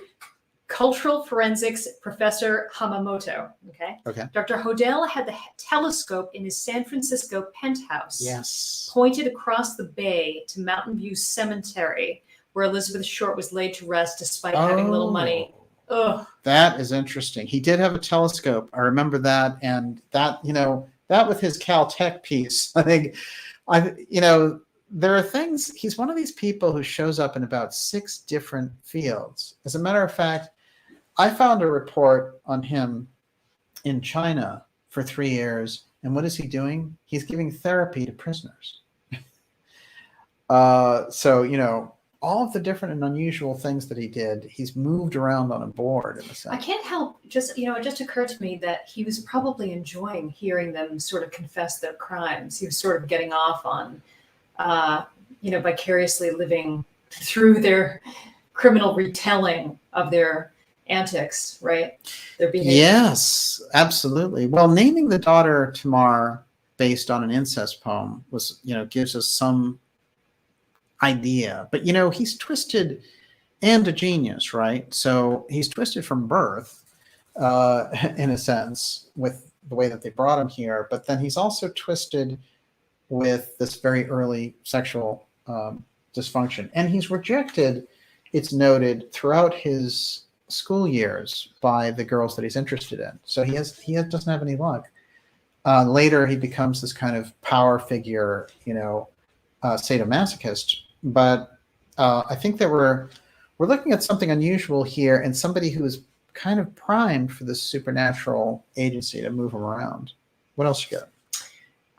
David Tormina said, Tamar is very similar to the name Tomar, which is the fantastic castle and headquarters of the Knights of Christ, the Portuguese version of the Templars. And on that note, this was really interesting too. Let me find There's a Tamar, it's a biblical name. Al Kaider said, lavender goes back to the French Knights and Crusades, connected to Monaco, the most surveilled state on earth. There's a lot here to dig into. It's unbelievable.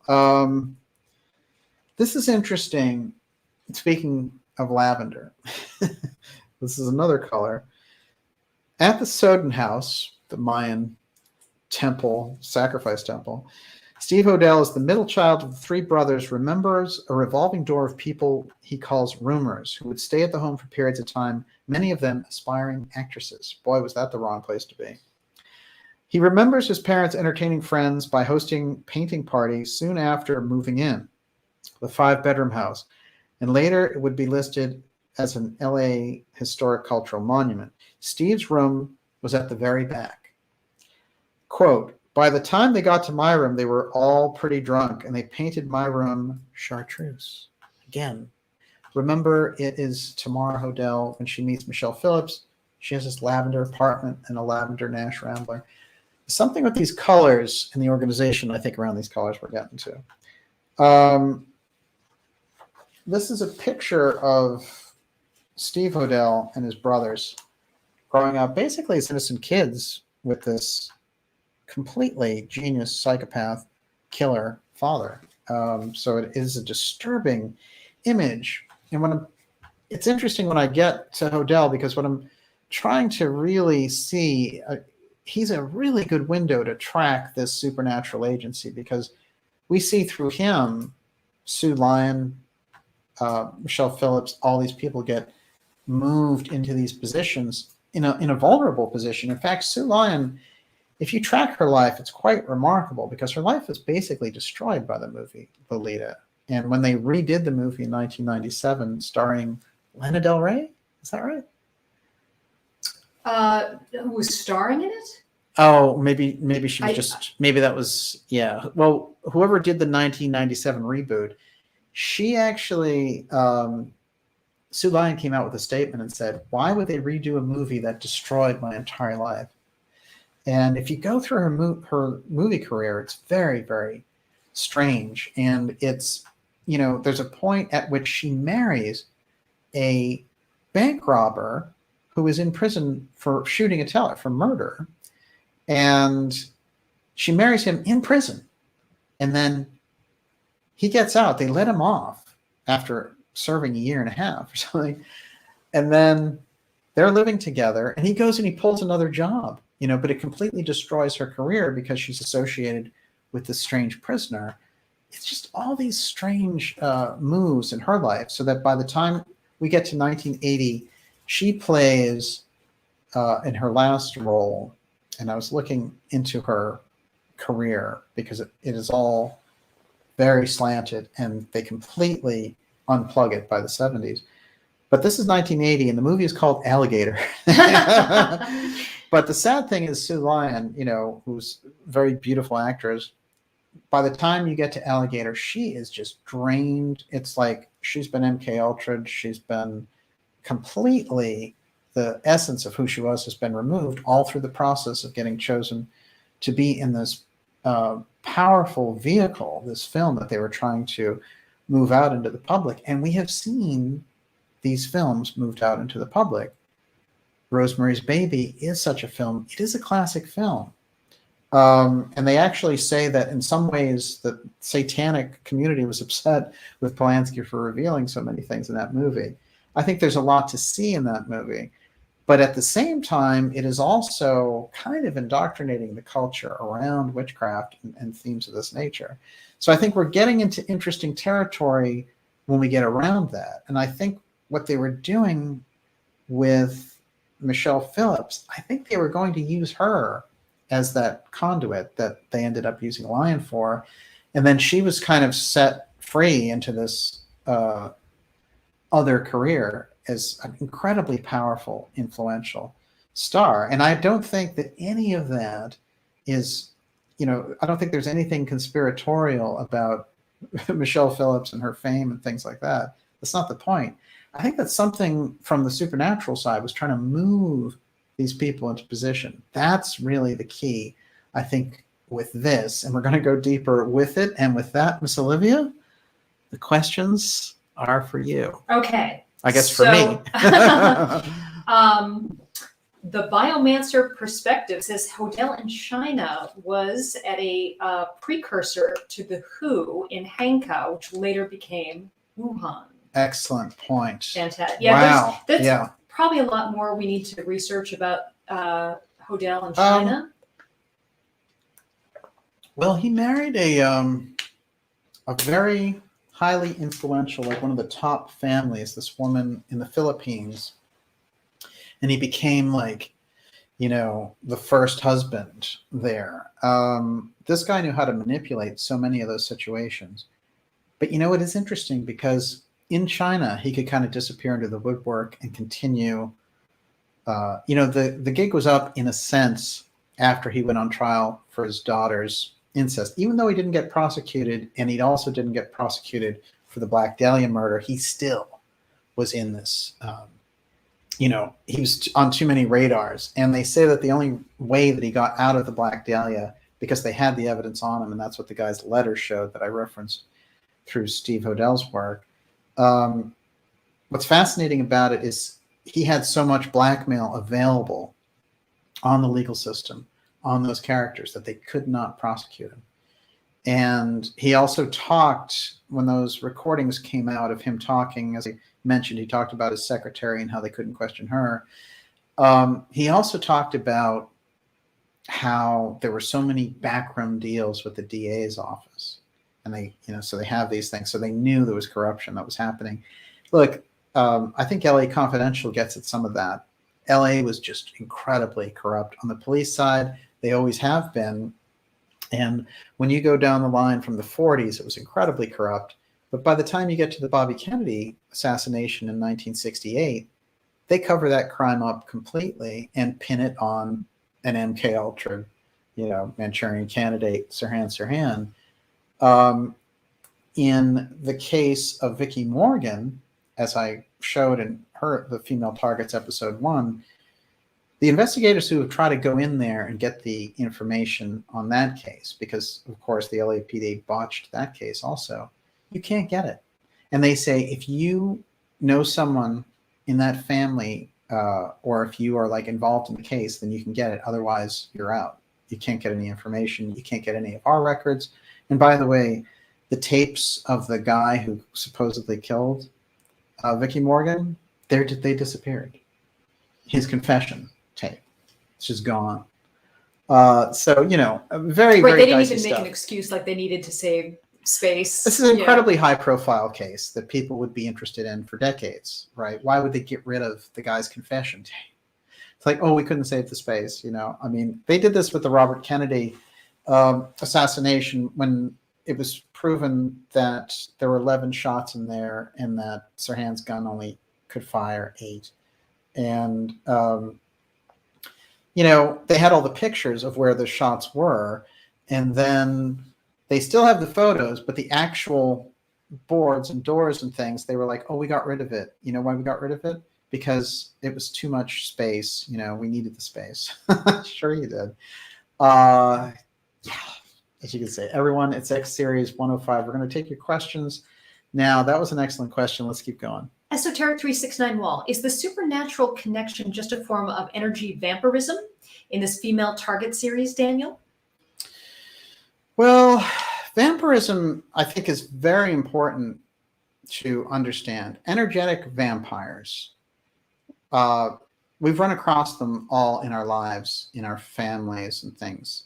So there is always low-level cases of this anyway. But then on a much deeper level, when they become kind of like, super predator on that level, I think that they join in a kind of supernatural spirit of things. And I think that, this is why I think the Native American wisdom pops up so often, because in those Native American cultures, they understand the nature of evil. They understand the things to avoid, and they understand that there are primordial powers that we deal with that are far beyond, the kind of normal day-to-day consciousness that we have. That's why they train the medicine men. That's why they have that connection with the spirit aspect, because if you aren't aware of it, ultimately you are vulnerable to it. So yes, I guess would be the answer. Yes. So you're kind of getting to this. Najat was asking, why the obsession with sex? I get the pleasure/alchemical aspect, but is there something else? Well, all of these cults, back to Atlantis, there was a very interesting Casey reading on a sex goddess who was from Atlantis, who came to Egypt when Atlantis was sinking. And there were many, it was this whole egress of Atlanteans into ancient Egypt, bringing their advanced technology and their robots. Is anyone going to talk about the robots thing? It's pretty interesting. It's sitting there in the Casey readings.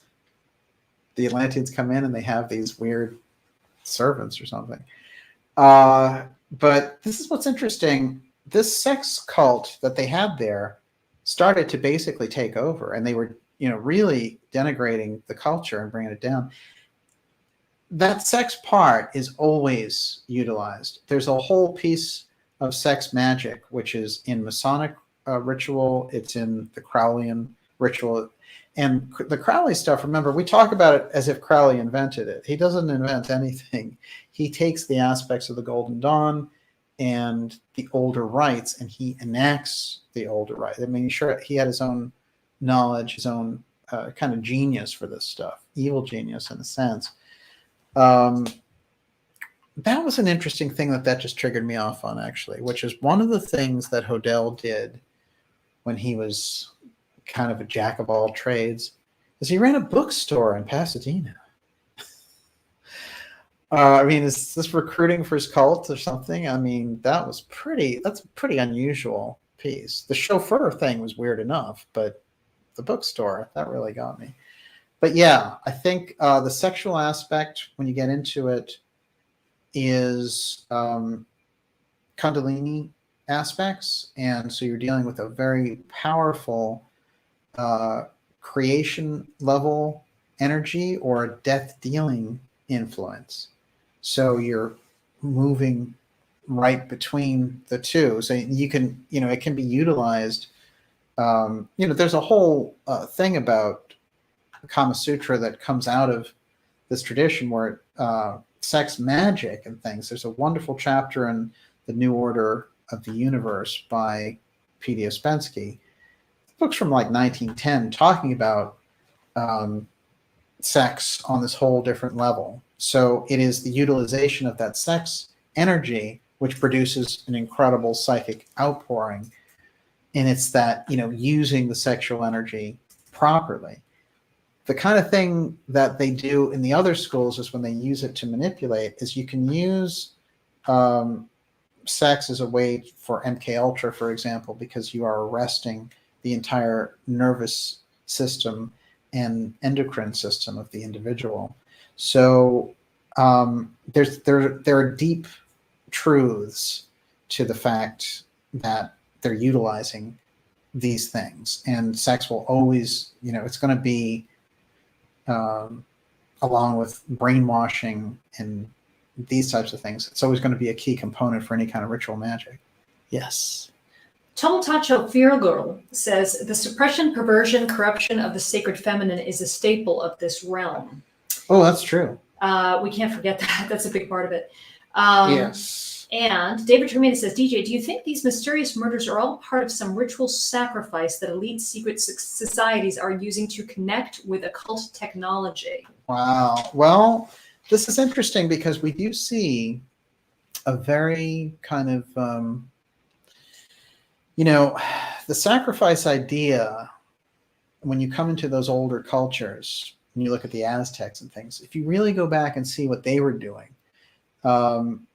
and how it was a distortion, and this again gets back to the Casey readings. There's so much in the Casey readings that can be drawn from in dealing with this. But one of the things he said was the idea was that they were supposed to offer up aspects of themselves. So, you'd give up your ego, you'd sacrifice your ego, you'd put it on the altar and it would be sacrificed and you would bow and walk away. Your ego was gone and you could move into a kind of spiritual higher state.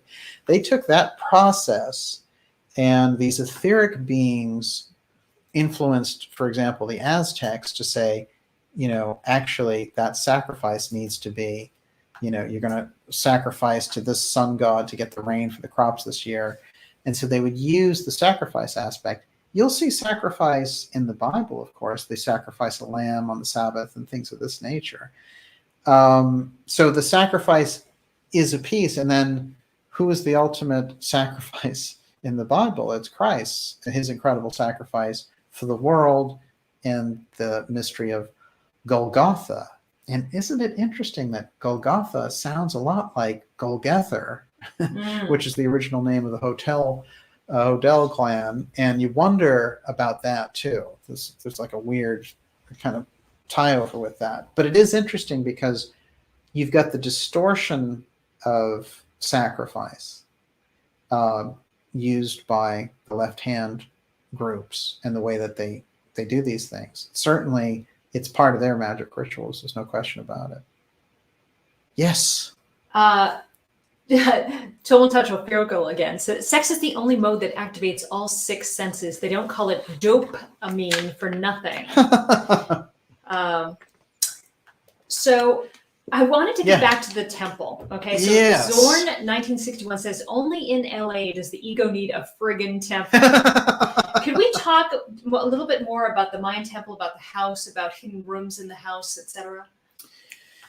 Well, I think what we have there that's interesting is that Lloyd Wright's son did it. And there's a lot of things, Frank Lloyd Wright's son, Lloyd Wright, did the architecture.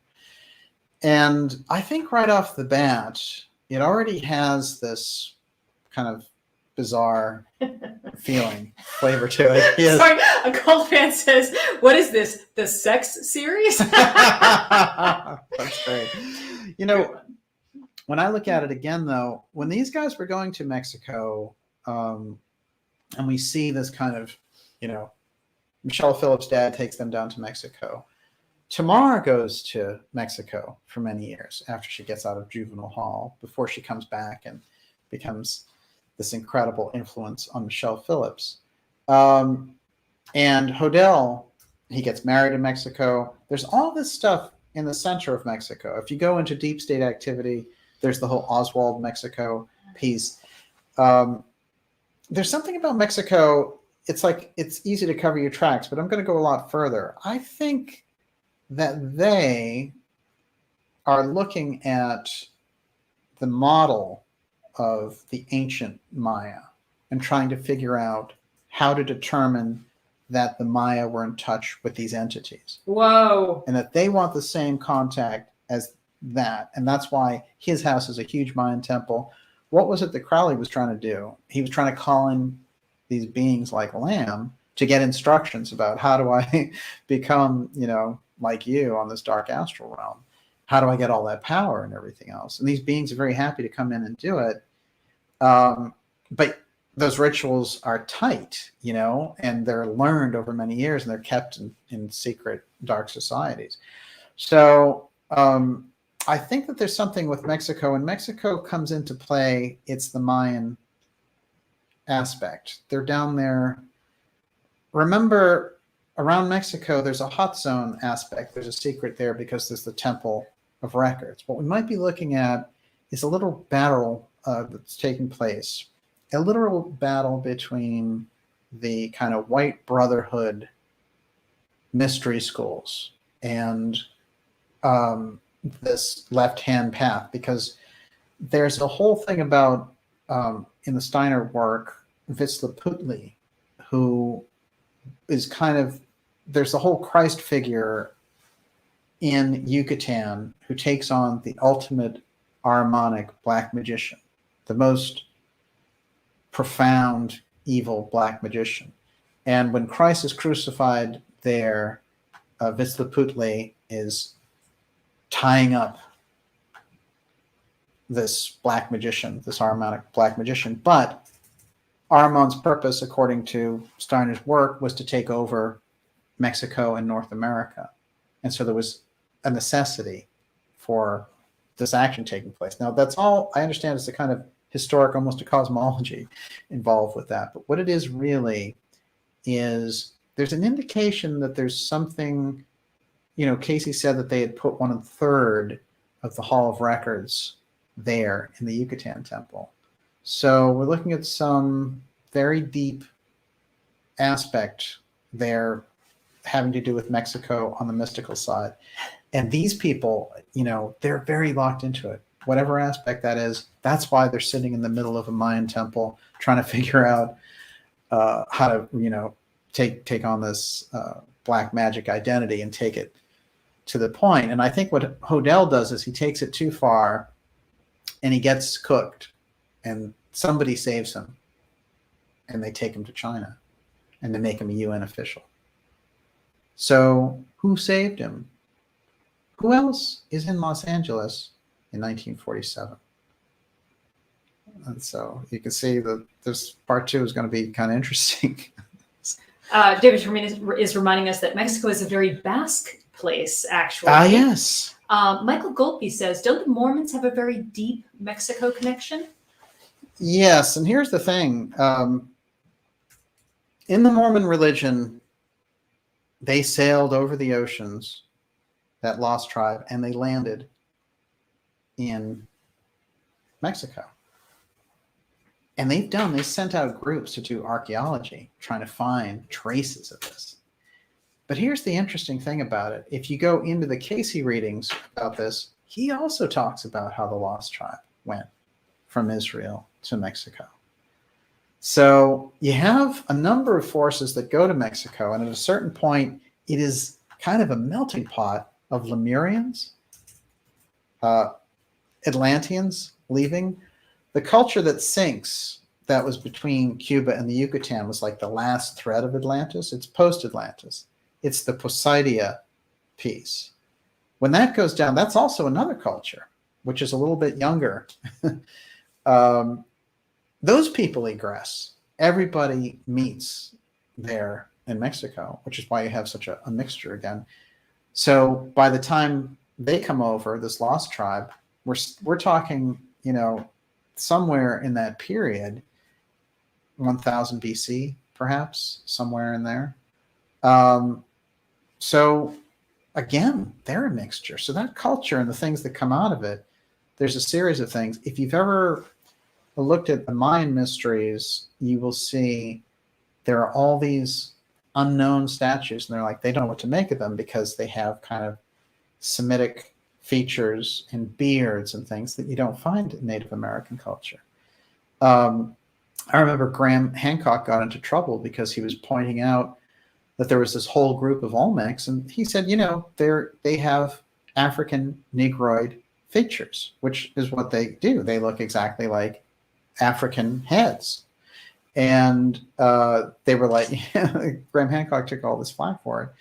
But you have these gigantic heads of these groups that came over and took over. It's just that the orthodoxy is that nobody could cross the Atlantic Ocean because that would make them more advanced than we were later when Columbus did it. It's just ridiculous. So none of that stuff means anything. Yes. Yeah, I also just wanted to add that Mexico, actually, Cosmic Ocean says Mexico has a lot of dark energy. I've been there, and I know personally because of the Maya. And yes. But they have an uncut line of shamanism and sorcery. So brujos and all that. It's that have been practicing. They never stopped, right? And it's very rich. And they also, very much believe in aliens. They see the UFOs, they see the spaceships coming in and out of lakes and whatnot, and they see mountains, and they say, "Oh yes, this is." They just know, right? They there isn't a skepticism there for that sort of thing. I'd like to know. I would like to track down the UFOs volcano aspect all around that region. Because of Central America, I think is very revealing, and we know the presence of UFOs around that. But yes, they live very closely with it. And some of the more compelling sightings, I think, that we've had that have been filmed that are completely, you can't say that they were faked, of large mass UFO sightings, I think come out of Mexico, interestingly enough. I remember having the thought, that, they're down there, they're looking for the Mayans. They're like, where's the culture that we worked with all the time? We're back and they're gone. What is this? Yes. What else you got? So I wanted to get back to this. Wendy Eater asked, can Hodel be linked to any murders in China? Why would he stop is the question. I mean, I know that there's a theory that the Black Dahlia murder was his masterpiece, like the Minotaur was for Man Ray. Yeah, that's very disturbing. But once you develop a taste for murder, you amp it up, right?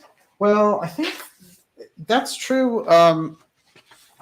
What's so fascinating about Steve Hodel's work is that he tracked him after he went to China and came back. Whenever he would come back, there would be some kind of a wave.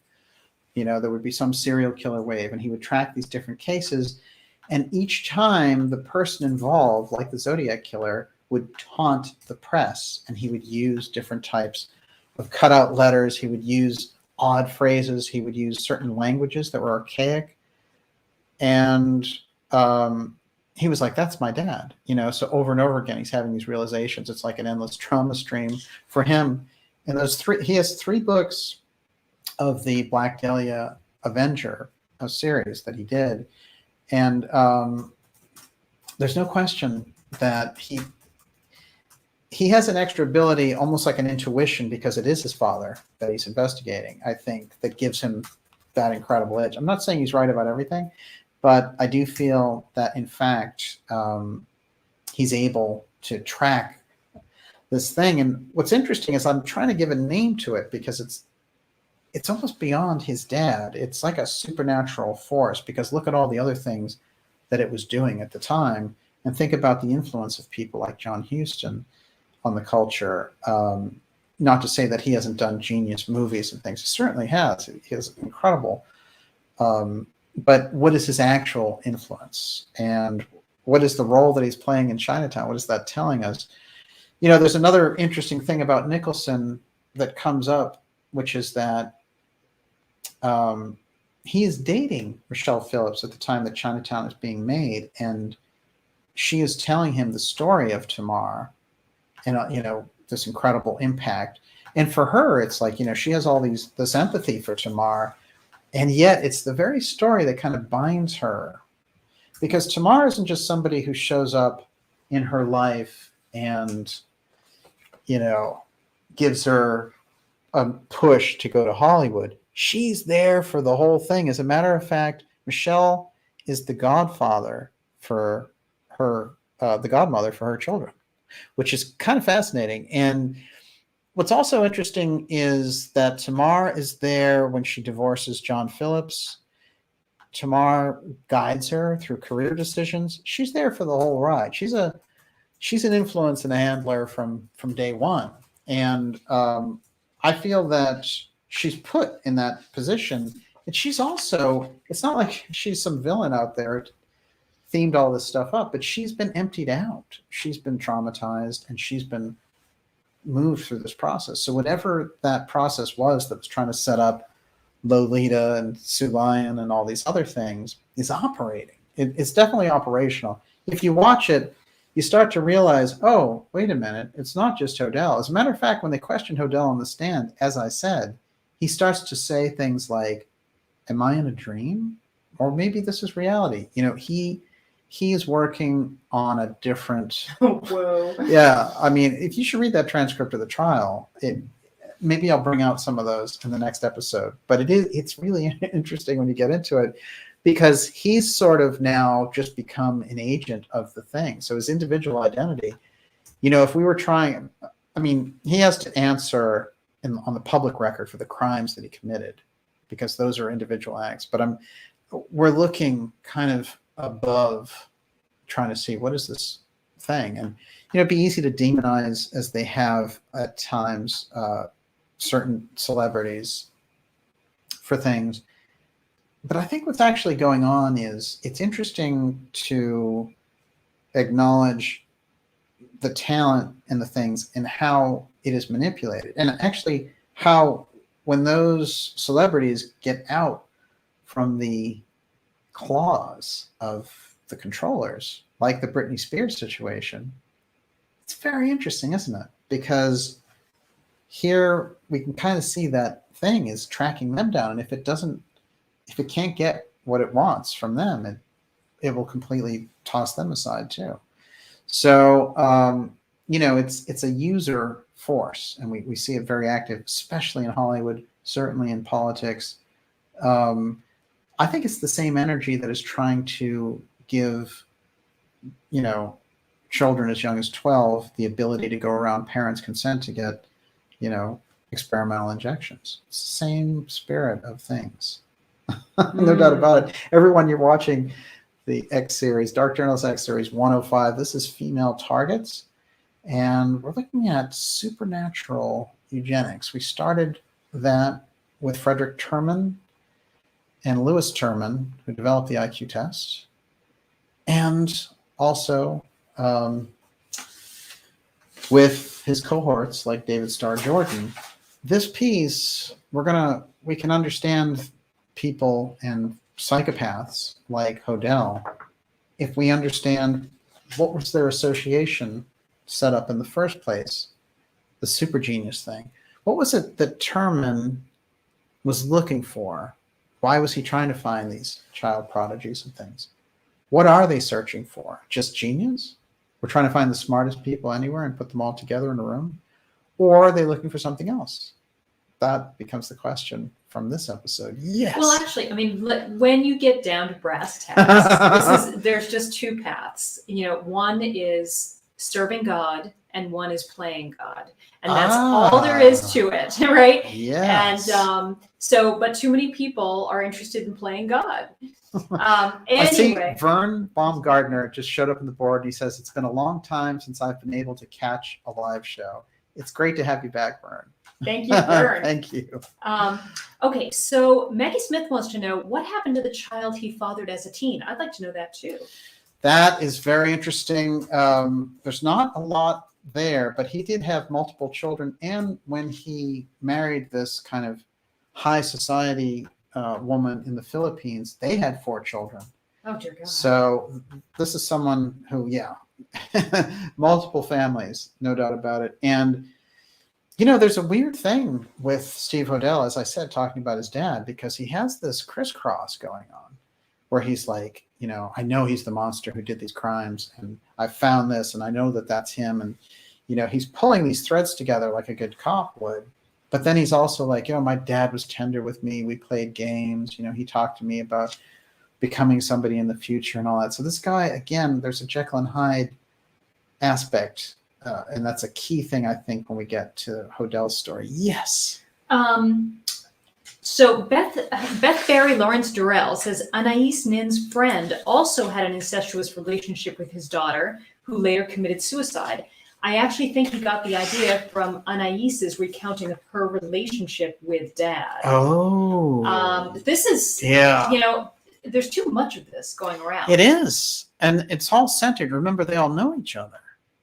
It's Nin, very strange. Henry Miller. And I didn't catch whether you mentioned... And I pointed out that Tamar's middle name was Nice. Nice. Right. So Tamar was so brainwashed by her father that she thought, he basically told her it was not only normal, it was sort of godly for a father to have sex, to initiate his daughter into sex and to have a sexual relationship, that it was sacred. Yes. And that she, years later, after they weren't even sexual partners anymore, was still spouting out this kind of belief system to Michelle. Yes. And also interesting that she would deal with him even after the trial and everything like that. And after he basically got her sent into juvenile detention for 4 years, and where she was, she was basically raped and she had a child. And there's a whole story there because her children also have a very unusual name piece, which we're going to get into in part 2. A couple of quick things. The plane of ether being further extracts from the records of the Astral Camera Club. These are there available at Caltech by President David Starr Jordan. So there's a lot to investigate about the Astral Camera Club, which we're looking into getting that information. A couple of quick shots of Man Ray. Again, this is a very mixed bag because now we can see through the eyes of Hodel's daughter the kind of twisted stuff that Man Ray was involved in. But, of course, he made fantastic art. So just like we know Hodel himself had this incredible classical genius, but he is twisted by this thing, and willfully or otherwise. But it is interesting to get into it. 2 quick things to round this up. This is the letter that the authorities got after the Black Dahlia killing, which convinced Hodel years later, looking back at it, that this was his dad. It says, "I will give up in Dahlia killing if I get 10 years. Don't try to find me." So the way that was done, he said, this is exactly the type of stuff like my dad was always, with his kind of artsy influence, he was always doing things like this. And the whole "don't try to find me." This is another piece that Steve Hodel put forward about his dad, which is he points out that all of these different crime waves and murder waves that took place all referenced the other crimes that his dad committed. So here he has where they find the Black Dahlia is right near, right off of Degnan Street. Let's see if I can bring that in. So Degnan is there. And Degnan Street is where these so-called lipstick murders happen in Chicago, and that Hodel had been there. And during the trial of the person accused of those killings, he says, I keep having this memory of being hypnotized by someone named George. And like he can't remember. Wait. Go back to that a minute. Can you cover that again? I'm a little It's confused. the Lipstick Alley murders are something that took place around the time of the Black Dahlia killings, just before, in 1946. And George Hodel was there in the area when it happened. And it has all the strange trademarks of this. And they blamed this kind of young hood from the Chicago neighborhood. And the death took place on the street was called Degnan, and then later that person who was accused of it, and he was in prison the whole time. It's funny because he goes in there, he's this young, like 17-year-old kid, and then they show him being interviewed about it and how he got stood up about it. And he's been in there for like 50 years, and but he's talking about it, and they go back over the trial, and he says, I don't know, you guys have to find out who was messing with me because I keep having this memory of being hypnotized by this George person. But then the fact that Degnan Street is there where they find the Black Dahlia, Steve Hodel suggests there's a pattern to this. And he puts together, just like one of the killings is Zodiac Street and then the Zodiac killer. So he feels that he has nailed this history of his dad's crimes. So absolutely fascinating. Yes. Kontiki Man wants to know, did I miss something? What was Hodel's link with the Astral Camera Club? Well, the Astral Camera Club is David Starr Jordan, and David Starr Jordan will work with Louis Turman, and they will set up the Human Betterment Foundation. And Turman is the one who is seeking out these advanced children. So it is Hodel's parents bring Hodel to Turman to analyze and say, like, can you figure out if he's a genius? And they realize. Right, and they create a monster, basically. Well, it's interesting because the suggestion is, from my point of view, that it is Pasadena. That's the reason they're there, because they come all the way from Paris to Pasadena. There's some network there that's saying, come down here. But it's strange, and I'll tell you why, because Hodel, that's where he's born. So they come over here, then they have him. He's a super genius, and he's an only child. So did he come there, and did they have the ability in 1907 to artificially inseminate? And were they experimenting with their own eugenics? This stuff doesn't come up, the kind of influencing these types of things until the 70s. The question is, we know the Germans were working on these types of things. How far back does it go? Really? And you could say, well, there's no, they didn't have the ability to artificially inseminate or, test tube babies or any of that stuff. Well, not as far as we know, but did these networks have access to that stuff? Just like they had access to flight and things like that hundreds of years earlier. This is the question. So did they bring the Golgothers there, change their name to Hodel, artificially inseminate them with the super genius, and he turns out to be this freaky, erratic super genius monster? It's a question. But that might be the answer yet. Now, John is asking if Pasadena has any significant occult meaning in the name itself, or possibly ley line power center. Why Pasadena? It is very interesting. We're gonna have to look more into that. Yeah, I mean, David. there are power spots, right? There are power spots. If you think about it, California, the Theosophical Society thought California would be entirely the place. So that's why Krishnamurti is there. Halcyon Temple, which has the Varian brothers, and they, are under the master ray of scientific genius. They bring forward the Varians, and the Varians become very technologically advanced, and the people who basically set up Silicon Valley. And who is their teacher? It's Frederick Turman, who is the son of Louis Turman, who is starting this human betterment eugenics thing and is taking on Hodel. So there's something there. And I started with this one analogy, which was, here's the Great White Brotherhood here, and here's this kind of Ahrimanic, dark, black occult. And they both intersecting and interacting in the plays. California was definitely the front line for this. And so I think that there is something there to consider. I also think Ojai,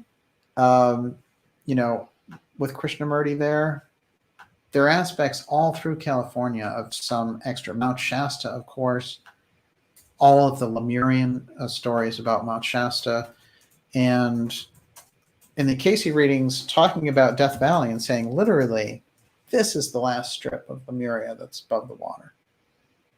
The death, right there in Death Valley, and suggesting there were ruins there. So yes. Two things. So Thomas Tyson says almost 33 degrees latitude. The Pasadena, and Ratboy Genius, thank you very much, says the word Pasadena literally means valley in Ojibwa, but it has been interpreted to mean crown of the valley or key of the valley. So obviously a significant place to the Ojibwa. Wow. Thank you. I like the sound of it. I think it's a nice name for a city. This poem that they got the name Tamar from, I just want to read a couple of quick things about it, and we'll take more of your questions. Everyone, you're watching the Dark Journalist Show. This is X Series 105, and we are going deep. This is Female Targets 2, and we're talking about supernatural eugenics. We're going to be taking your questions here for a little while longer, and it's great to have so many of you here with us tonight. It's just a fascinating group out there in the ideas room. Okay. Jeffers is the name of the poet, and in Tamar, Jeffers treats all aspects of his characters and the way they act as part of nature. As in his early unrhymed lyrical poems, humans are presented as expressions of natural forces, but unlike in the lyrical poems, Tamar's action-oriented story places the characters in situations where they confront or attempt to avoid what this implies for human action and consciousness. The English studies scholar William Nolte and Terence Diggory have interpreted Tamar's dance scene as the moment where it becomes clear that Tamar cannot, as she thought, live outside of nature. After writing Tamar, a major theme in Jeffers' lyrical poetry becomes the struggle of humans to find a place and a form of meditation in a world defined by nature's drama. So it's all very high-minded, sort of searching stuff.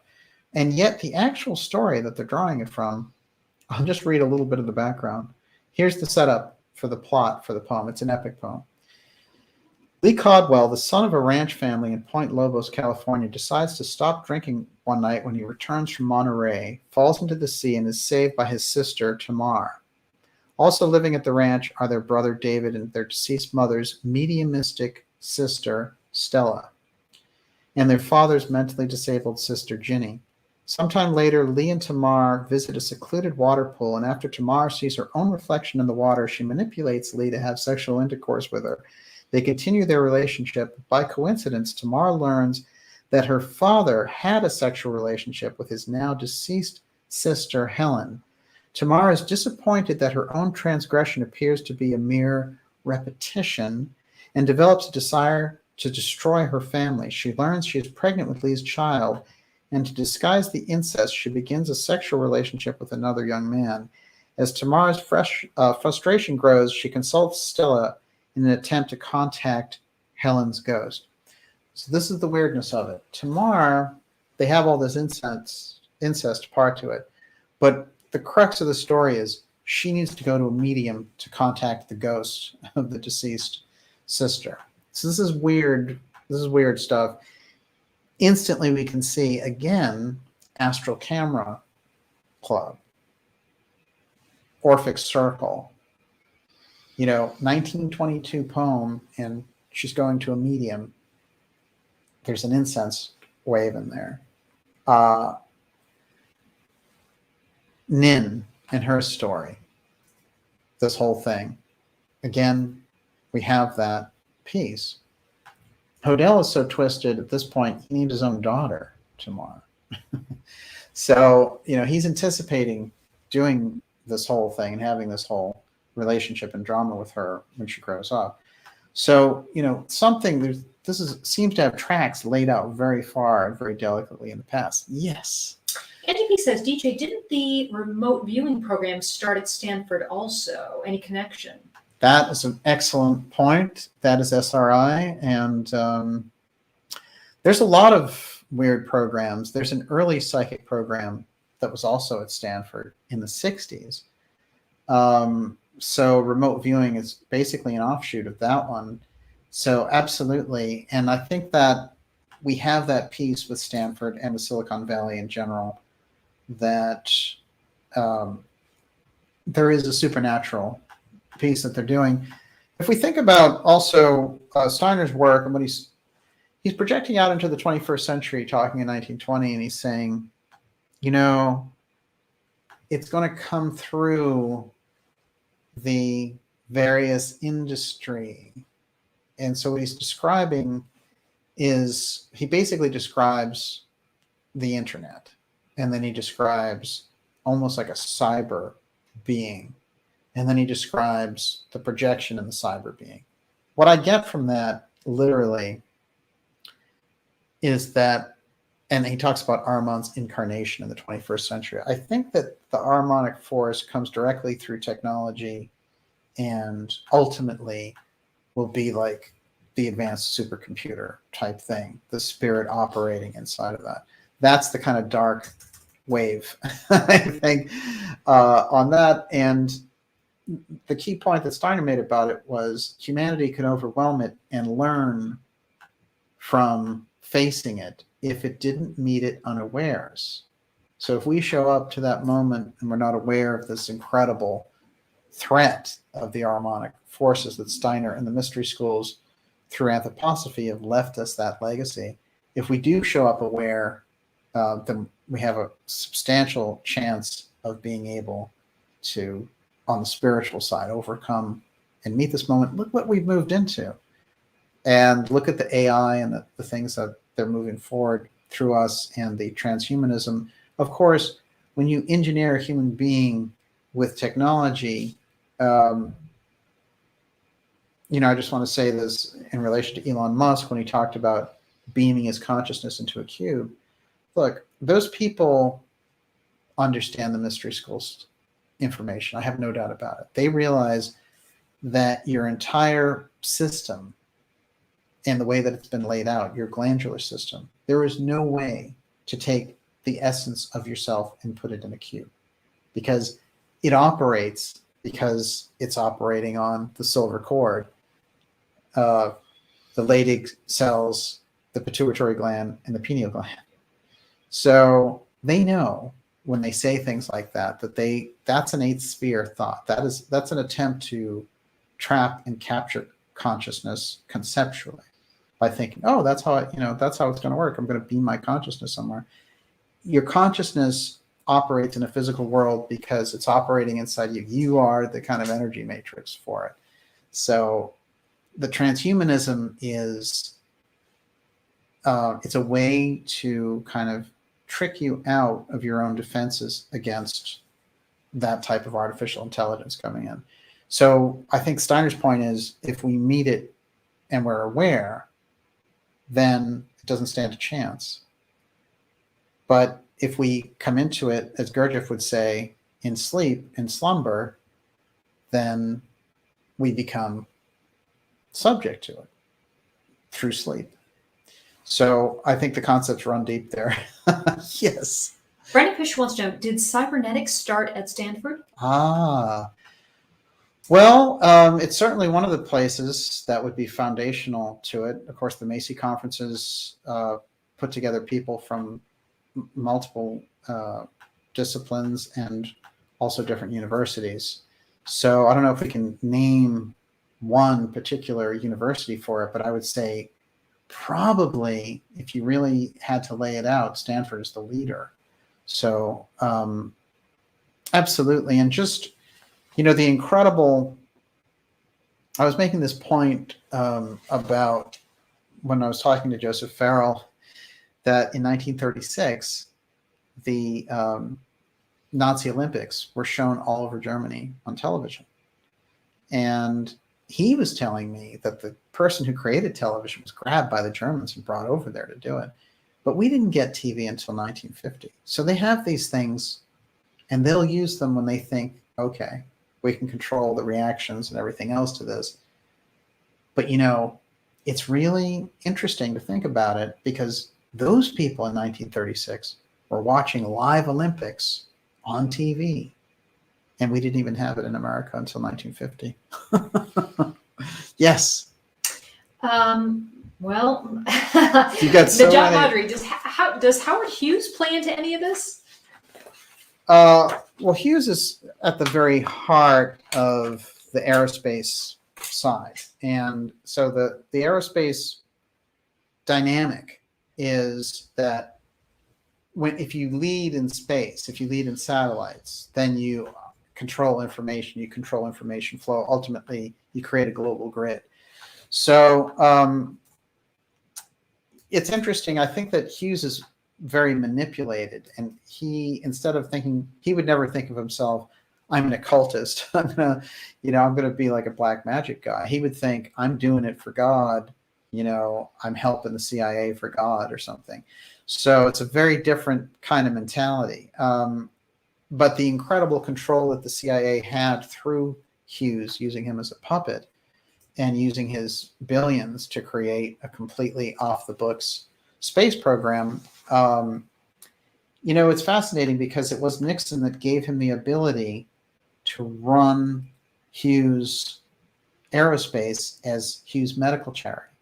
So he never had to pay taxes. That kind of unfettered financial, they could do anything. And it was a big slush fund for the CIA's space ambitions as well.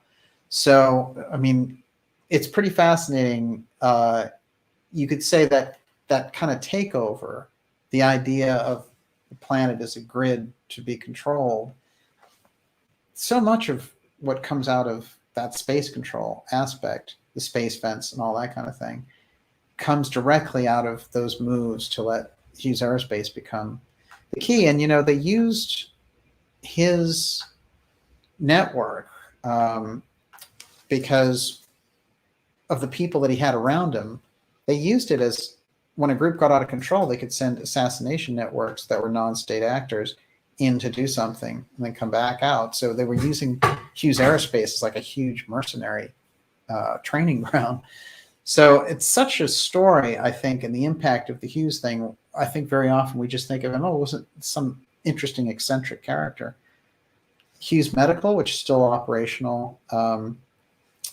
Hughes Aerospace, which was sold off to Northrop Grumman some years ago, but they had the vast bulk of the majority of it.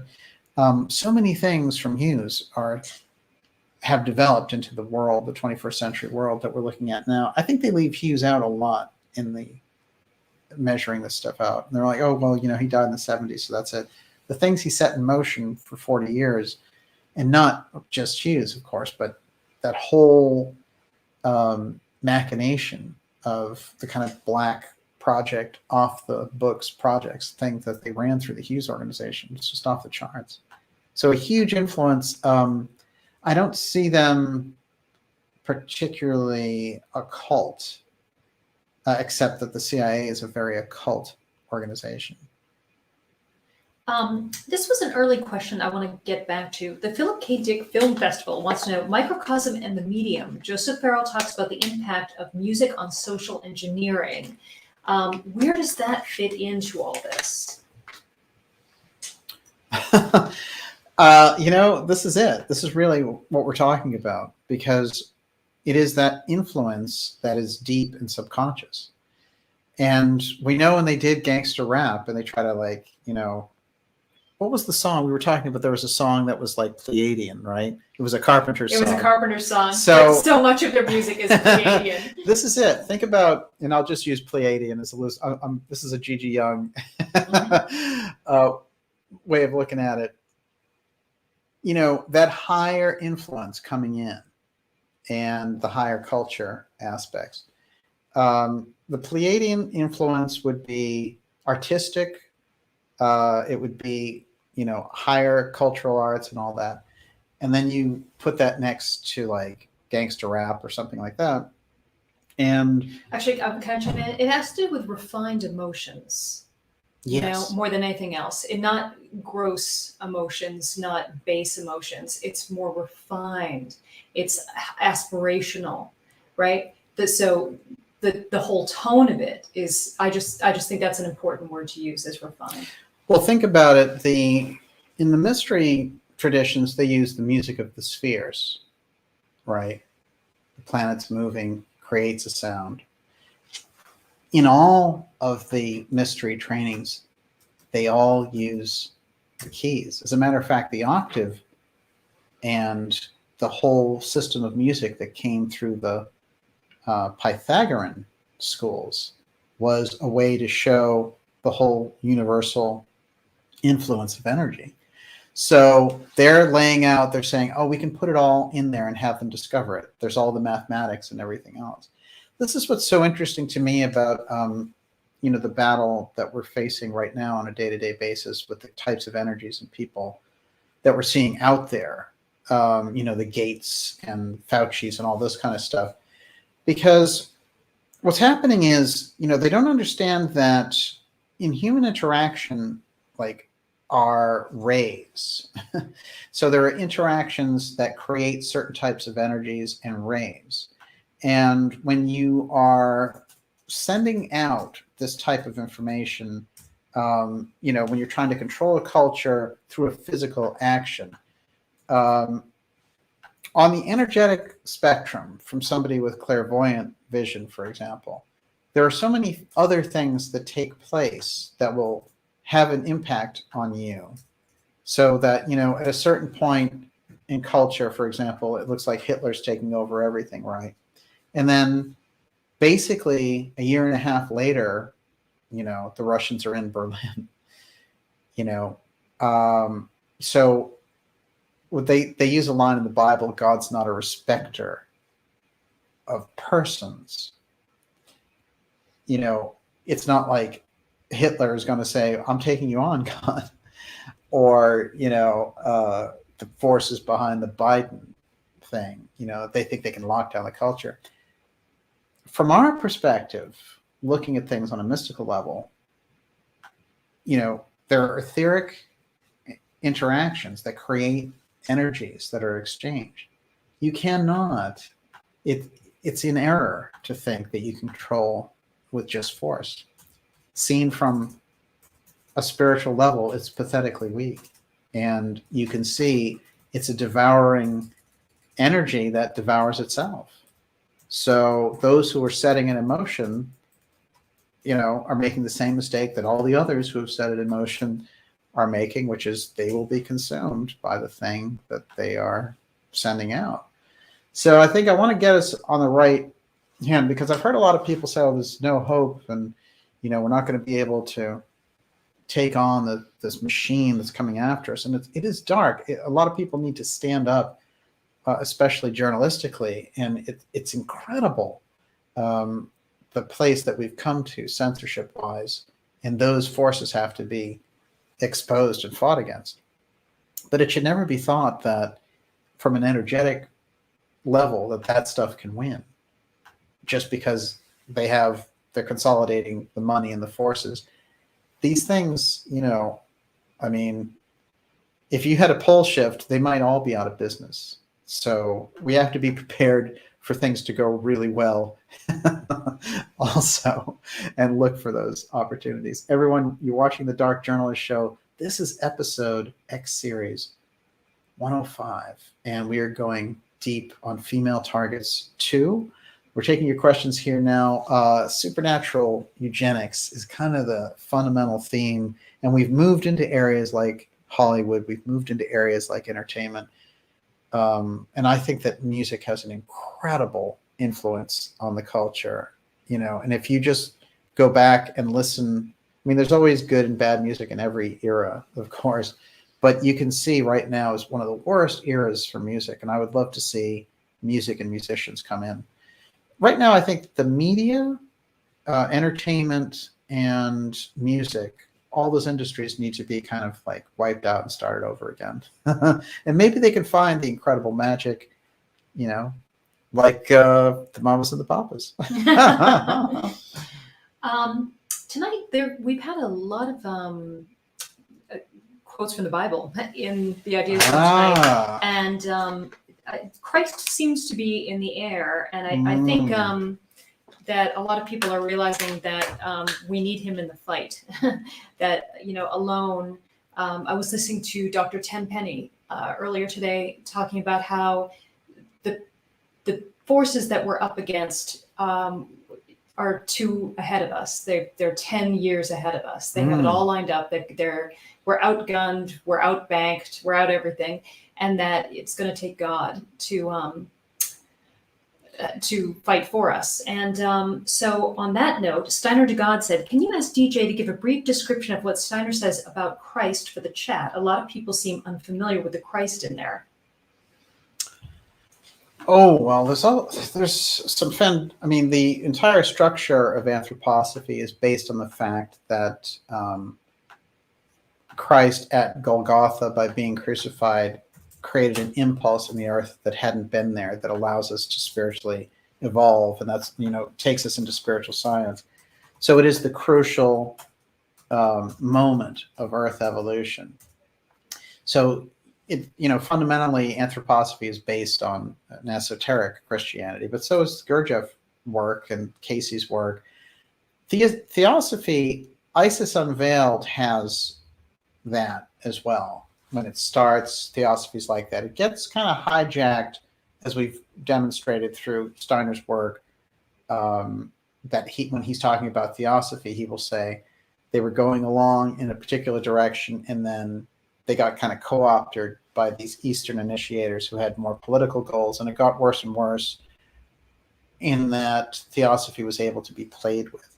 So, but fundamentally, anthroposophy was coming from the perspective that it's time for the Western initiation tradition, because it is the Eastern tradition that has passed the torch to the Western esoteric tradition, and now it is the point of time where the Western esoteric tradition needs to ride the day.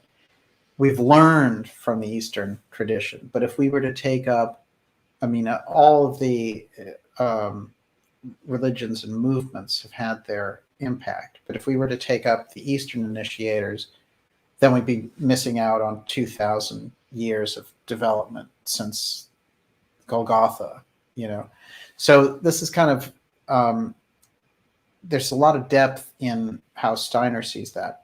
But I want to address something, though, about outgunned and outmanned and outarmed and all that. I understand that, and Tenpenny has some incredible things to say in relation to the dynamics that we see going on. However, the Germans had the Russians at a certain point, and it looks like they were going ungunned, except they forgot that they were going to come up against winter. And they were so arrogant that they went in there and they froze, but the Russians knew how to deal with the cold and the Germans didn't, which is how the Russians, although they were outgunned, they weren't outmanned because they had more men, but at a certain point they were riding horses, men on horseback against tanks. So all the odds were that the Germans were going to take over, but they were roundly trounced. And that started the turn in the entire situation. So we should always look for that weak spot in Goliath, and it's available to us if we can see it. And if we can see it, we can act on it. Everyone, you're watching Female Targets. This is Dark Journalist episode 105. I want to remind you to go to darkjournalist.com and get on our newsletter list, because we're going to have some fantastic shows coming up. You know, with the incredible things that we've seen going on in relation to censorship. And these are the very things that you were discussing there about being outgunned and everything. It seems like we all got tricked and enticed onto these platforms, and then they were like, haha, we've now controlled the world with these platforms. You've given us all your information. Now we can shut you off. And they will. They'll try to shut us off, but it's not going to work. But one of the ways we can get around it together is if we do, in fact, have this direct communication. So the newsletter list is a way that we can do that. And it's a free newsletter. You'll get it about once a week. Make sure that you're on board there with us, so we can have more conversations like what we're having here. With the X series, look, about a year ago, everyone was saying to me, you're going to get thrown off YouTube. You're going to get thrown off YouTube. You're going to get thrown off YouTube. And I was like, it's probably true. But then I'll just broadcast from my iPhone. And, I'm going to do what I'm going to do anyway. And I've never tailored my information or tamped it down. So, and we're still here, I wouldn't do Elton John's I'm Still Standing. But, when you get right down to it, it's going to be there. And when you have it, we have this opportunity. So on this Friday, August 6th, here into the third hour of the episode, it's great to be here with everyone. We have the ability right now to do this, and we've defied all the odds to do it because we were supposed to be gone a long time ago. No such luck. Go ahead. Najat says, my anthroposophical teacher predicts Ahriman resurrection to arrive in another 200 years, so this is not ending anytime soon. Ahriman resurrection would probably be the best X series title of all time. So thank you for that. I love it. I'll tell you, it could be, I don't think there's any way to tell. I really don't. I don't think even Steiner knew exactly when. He just knew he was in the era of it, and he pointed to this time. I think it's tricky to, look, it's very interesting. When we were growing up, they would say things like, oh, this person believes in the mark of the beast, haha, whatever. And it was always like, a kind of a joke that a super religious person would believe, oh, the mark of the beast, what a joke. This guy's a Bible thumper freak, But everything that they're doing is pointing to a mark of the beast system. There's no question about it. So John at Patmos, in his mystical vision, where he's seeing these things, he's getting a direct transmission of how things are going to be 2,000 years in the future. So think about that in terms of human ability and the things that we can achieve. 2,000 years being able to perceive what's coming in, and, us only being aware of it now, it's quite fascinating, really, if you think about the era that we're in. So it opens up all kinds of possibilities, but it also opens up the possibilities that we don't know how many different options that we have yet. So we're in there, we're kind of in the arena, and it's kind of like in this place of the ideas room that we're able to do this, because by interacting with our energies of thought and intention and energy around these questions, we produce something else that we didn't have before. So we're moving into a different level of these questions, and we don't know. It's endless, the kind of solutions that are available to us, even when we get really dark clouds. So we're in an interesting place. Yes. Yeah, and I just wanted to say to everybody, I know we're all really tired and weary, and And yet we still have to dig deep and Yes. put on our big girl and big boy pants and, and do it another day, right? And it's hard to hold on to hope and to know where to find hope, what direction. And I just wanted to say, I've been feeling very blue this week, and but being in the ideas room with all of you, I feel so nourished. I feel so much better than I have all week. And I want to thank you. Fantastic. I should have cheered you up by telling you all the fan mail that you get all the time. It's ridiculous. It doesn't matter. It's the beautiful coherence in the ideas realm, right? It's like, I click on it. It you. says, DJ, I can't wait to tell you. I click on it. I'm like, yes. And they're like, how great Olivia is. And I'm like, I know, she is great. No, you're doing fantastic. But it does make a difference. I absolutely agree with you. It can, we feel alone, everybody. No question. I mean, and the media structure, it's so interesting to watch because they think they're doing it when they lay it out there for a bunch of idiots. I mean, it's funny how they work. They're like, aha, run against the anti-vaxxer. He's your problem. Just like they ran against, like, ooh, the terrorists are there. We have to go bomb Afghanistan. Ooh, the Iraqis are our enemy now. So, they're very skilled at this, but now in their twisted game, they're trying to get it, they couldn't get a full-out civil war. I think they tried really hard. I was talking to Fitz about that, and she said, it failed. I think they could try again, but that failed. So this is kind of interesting, isn't it? 2 years ago, they wanted a civil war to take place in the country to alleviate them from the debt of the missing trillions that they have. They didn't get it. So they're hardly infallible. Look who they have as their operators. Joe Biden and Kamala Harris. I mean, it's kind of interesting. It's quite an interesting sideshow. Yes. It's their ugliness. Actually, I'm going to relate it to music. It is like one harsh note on a piano or something that's all they are. It's one-dimensional.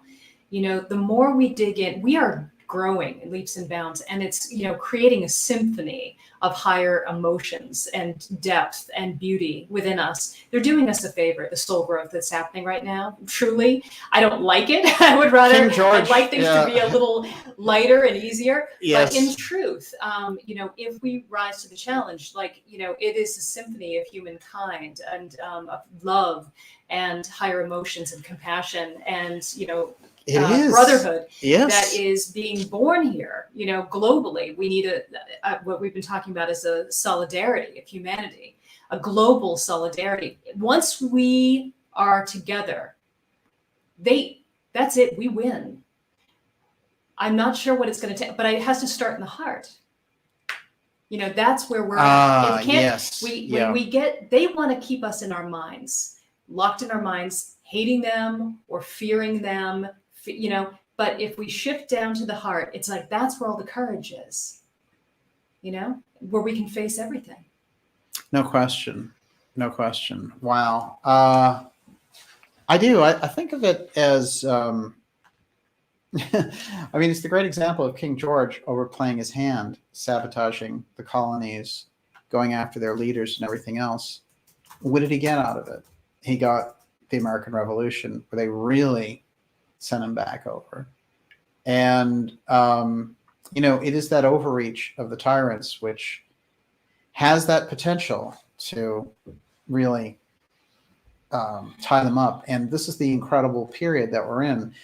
There are, there are challenges ahead with this, and there's a real crisis in human affairs on it right now, with the kind of biomedical state. And politically, I see they're moving on a number of levels. They may try to create a nuclear incident with Russia once this doesn't go quite the way that they envisioned it. So we have a lot of things to have a solidarity about, but fundamentally, they're all embedded in the Constitution, frankly. The ability to speak freely, to possess arms, to defend ourselves against the government, the ability not to be searched in our homes. These are concepts that we have lived by, and that every official in the United States, from court officials to the president, have to swear an oath to. That's the law, and that's what they've sworn to. That's the key to it all. The covenant exists. When they break the law, it's like when you break the laws of nature. It comes back on you, you know. So it's an incredible boomerang. And when you concentrate that much power at the top, it falls over. It's inevitable. It's pretty ugly too. These people are so despised. All of them, right? At the Yes. top. They really are. And one thing we've talked about is how when you get a certain figure, let's just say one person, and all of this hatred is aimed at them, their fall is inevitable, right? Yes. The whole, when you think about how many people hate the power elite, Yes. you know, that there's just no way they can hold on to their power. Really. I mean, they can do a lot of damage on their way out, but they cannot stay in power. The karma, they've created the karma. They've engendered their own demise. There's no question about it. What's weird is that Louis Farrakhan, of all people, came out and said something like this. And he said what they were meting out was going to be meted out to them. And I was like, you know, this is fascinating, because whatever one can say about Farrakhan, you know, he understands their dynamic, because he never played up to them, and he was never in that. He has his own, you know, way of looking at things and whatever it is. But I think it is fascinating, because that is in the sacred texts as well, which is, it'll come in the way that you mete it out. It's going to be measured back to you. It's inevitable understanding of law. So this is the deeper key realization. And the surface is ugly. It was ugly when the Nazis took over. It was ugly when the Soviets took over, you know, in Czechoslovakia. It was ugly when the CIA, you know, sabotaged Central America. But those things, you know, history does move, and there's a great feeling, I think, going on right now, which the more that we tap into it, the stronger we are. You know, it's like, I think we have to, it's a good time for us to consolidate more and more and interact in a tighter fashion, in a way, so that I think we have to be more ready to listen to each other right now in this period of time, and also work together maybe a little more than we would under normal circumstances. I actually, Fuber Fighter says they got the guns, but we got the numbers. Gonna win. Yeah, we're taking over. And I have to say one thing. I'm just gonna bring this up. 5-1. We love the Doors. So I've been thinking lately that I want to wear dresses more and skirts and open. I just wanted to invite women in the audience, men too, who may want to open up to their feminine side. But that, you know, there's this, we've been, you know, masculinized, and, you know, I'm sort of want to open up to my softness, and I almost wanted to link it to Cash Fridays and like Feminine Fridays, and just really let myself wear soft clothing, gentle clothing, and see how it changes my consciousness, and almost as a form of rebellion, because that is not what they want. That's fascinating. They want me to wear, you know, pants and boots and skulls and all that, which I have. But you know, this is very good to open up to flowers and pastels and all this kind of stuff, and see how it alters me. And doing that on a regular basis as a form of rebellion, as an exercise. If you're not like an ex-con with a lot of tattoos and you know, like a hardcore police record, you're not going to get your own TV show. That's the way it is. That's fascinating. I think this is a great idea, actually. And let's pick up on your reference to Cash Friday there, because Cash Friday is something that Fitz started, and we need to promote it even more, which is just use cash. And Catherine Albrecht used to say this to me, which was cash, use it or lose it. So we don't want the central bankers taking over that ability and, using any of the digital currency systems. We've done a whole series of interviews on this to consolidate. They've said openly that that's what they want to do, that they want to know where the money comes from, where it goes, and if they don't like basically the interaction, they just press the smite button. So Fitz introduced this idea, you know what? Friday, just use money and use actual cash and Cash Friday. So let's go for that. Let's try to do as much as we can. You go to the cafe, you go to the restaurant, use actual cash. And I think that's a great rule to live by. And then Femme Friday, the Olivia creation here. Dress up for Fridays. Let's do it, everyone. All right, so we'll take 2 more questions, and then we'll round up this episode and have a couple of things. Okay, so Al number Kaider 2. said, can you ask Daniel to give us some homework for the next episode? Very. Do you know, is the next episode going to be part 2? It's part 2 of this episode, no question. Well, maybe this will help. A couple of interesting things. Jane Stanford. Following their son's death, Jane and Leland Stanford sought ways to memorialize him. Before they left Europe in April 1884 with his remains, they changed their wills to give everything to a proposed institution in Palo Alto. In November 1885, they created foundational plans for Leland State Junior University, which opened October 1st, 1891. After her husband's death in June of 1893, Jane Stanford effectively took control of the university. The university struggled financially in this period. The trustees advocated a temporary closure of the university. Basically, Stanford becomes, their kind of gift. And the piece about the cover-up of the murder of Jane Stanford is going to be something that we're going to follow up on, because it seems to set off so much of this eugenics activity, and it has that supernatural feeling to it. So certainly Leland and Jane Stanford are kind of coming up in the next piece. Yes. Occult fan says Leland was the name of the father in Twin Peaks. Hey! So always comes back to Twin Peaks. He's got the Twin Peaks piece, and well, Cooper, right? Cooper indeed. Can I just throw a question at you about something else completely that I'd like to know? Sure. Okay, so Lambie Lambowski says, whatever happened to NSAM 57? Well, National Security Action Memorandum 57 was what was created by President Kennedy to shut off the powers of the Central Intelligence Agency and turn them back to the Pentagon, which is where they belong, Special Operations Office.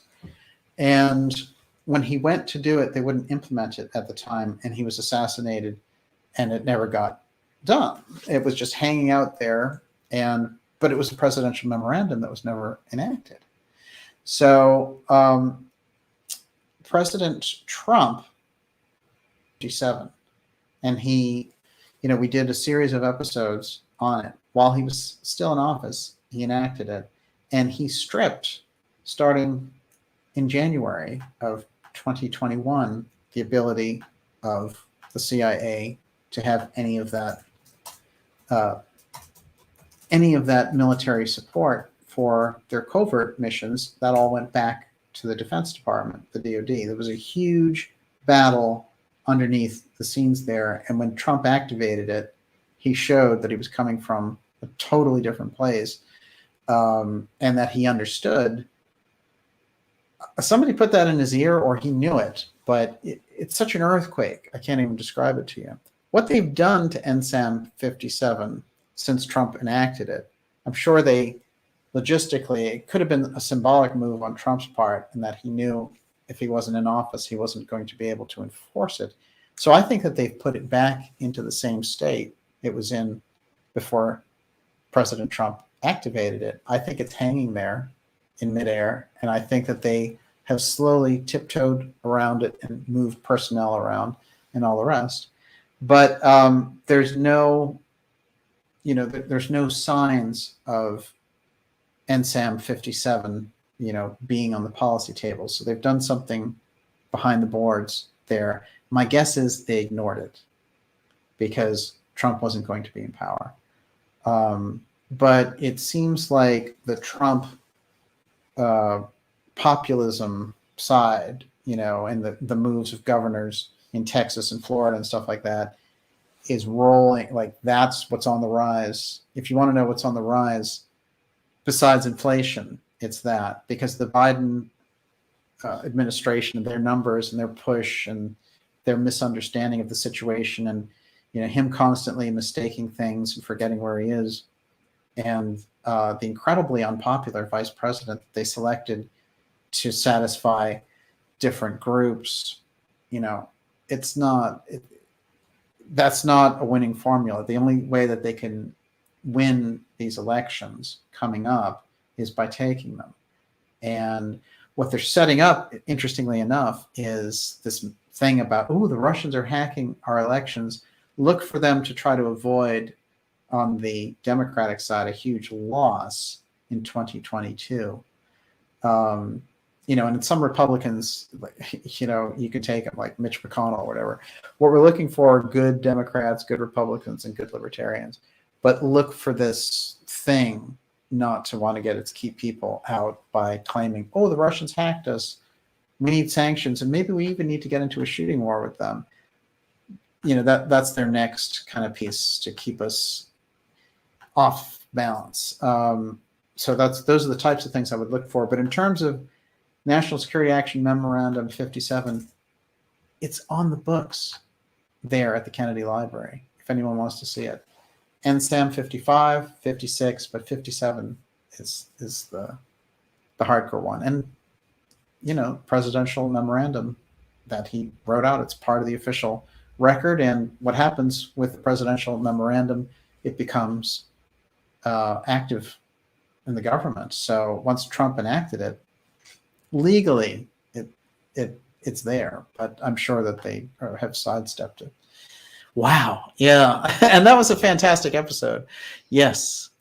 Well, I'll go there. So Bug in the Garden wants to know, can you address the increasing police powers being organized to knock on our doors for a jab? Oh, yeah. Well, I mean, the thing is, it's under the guise, all of this stuff is under the guise of, we're trying to get you the things that you need. Well, you'd say, like, okay, you're sending people out to do this stuff. Huh? Interesting. Then your Homeland Security person, who was huge in the Obama administration, as the Deputy Director of Homeland Security, comes out in Atlantic magazine, which is owned by Steve Jobs' widow, and says people who don't have a vaccine should be on a anti-fly list. You put terrorists on anti-fly list. No fly list. Right. Mm-hmm. Oh, did I say fly list? No, just it's called a no-fly list, not an anti-fly list. Oh. Okay. Yes. Well, the idea being that they wanted to create a no-fly list for people who weren't going along with their program, fundamentally, stripping away the power of the citizen for their own medical choice. Beyond absurd. But these are the things that they think, in their dictatorial minds, because they have a seething thing. If we can't get total power, what can we do to these people? Look, in Australia, they've said, we had 4 cases, we're going to keep you locked up in your homes. We're going to police the streets. We're going to send the cops out, and the military is going to get on the cops. And, so they're just taking over these places. And then you have the voices of people in Australia, and they come out and they do a huge demonstration in Sydney. And in France, there's a huge demonstration. And, so these things aren't working. Macron is like, you can't go to a cafe without showing your, Star of David. It's not, it's funny to do that in France, where it was the Nazis that took over after all, right? Come on. So that kind of open Nazism, let them do more of it, because that lets people who live in a foggy dream world see them for the beasts that they are, which I actually think is a great mirror to hold up, just to let them show us exactly how ugly that face is. So when they talk about sending out these teams, you would think, oh, you know, if you were an average person, they're trying to spread information or whatever. But then Jen Psaki up there at the board, she was like, our strike forces will go out there and get the strike forces. Well, you know what that reminds me of? Jen Psaki, who was she the spokesperson for before she was Biden's spokesperson? The Pentagon. So, you know, this answers itself. That's the reason that she's up there also. So I think the way that I would deal with that is I wouldn't deal with it at all. I would never talk to anyone about anything that personal if they came up to the door and asked me about it. You don't have to answer the door. They can even look in the window. You don't have to open the door. You don't have to talk to anybody. I would start talking to them about the Great White Brotherhood. I would say, I am that. Everyone, it's great. They run very quickly. I would say, let me tell you about ARM. Everyone, it's been great to be here with you. And, you know, yeah, I don't, any kind of force like that, you know, should be completely resisted. And that is exactly how we're going to do it. And the key is to get the media back, because the media informs people about their thinking. And, you know, this idea that we're going into these periods where these people just become mouthpieces for pharmaceutical companies, oil companies, whatever it happens to be, in such a ridiculous fashion that they used to hide it pretty well. If you go back and watch a 1985 newscast with Ted Koppel, you're going to get the substance of the news that's going on, and there's going to be slants and things, but they realize that they have to appear impartial and get the news out. They've forgotten that now. Now they're crazy. And so they're getting called crazy, you know, and so strike forces are crazy, you know, it's just crazy stuff. Just the term strike force. Exactly. What? I mean, something's very wrong here. Yes, you think? I absolutely agree. And when we are looking at the political process now, it's divorced from any kind of logic.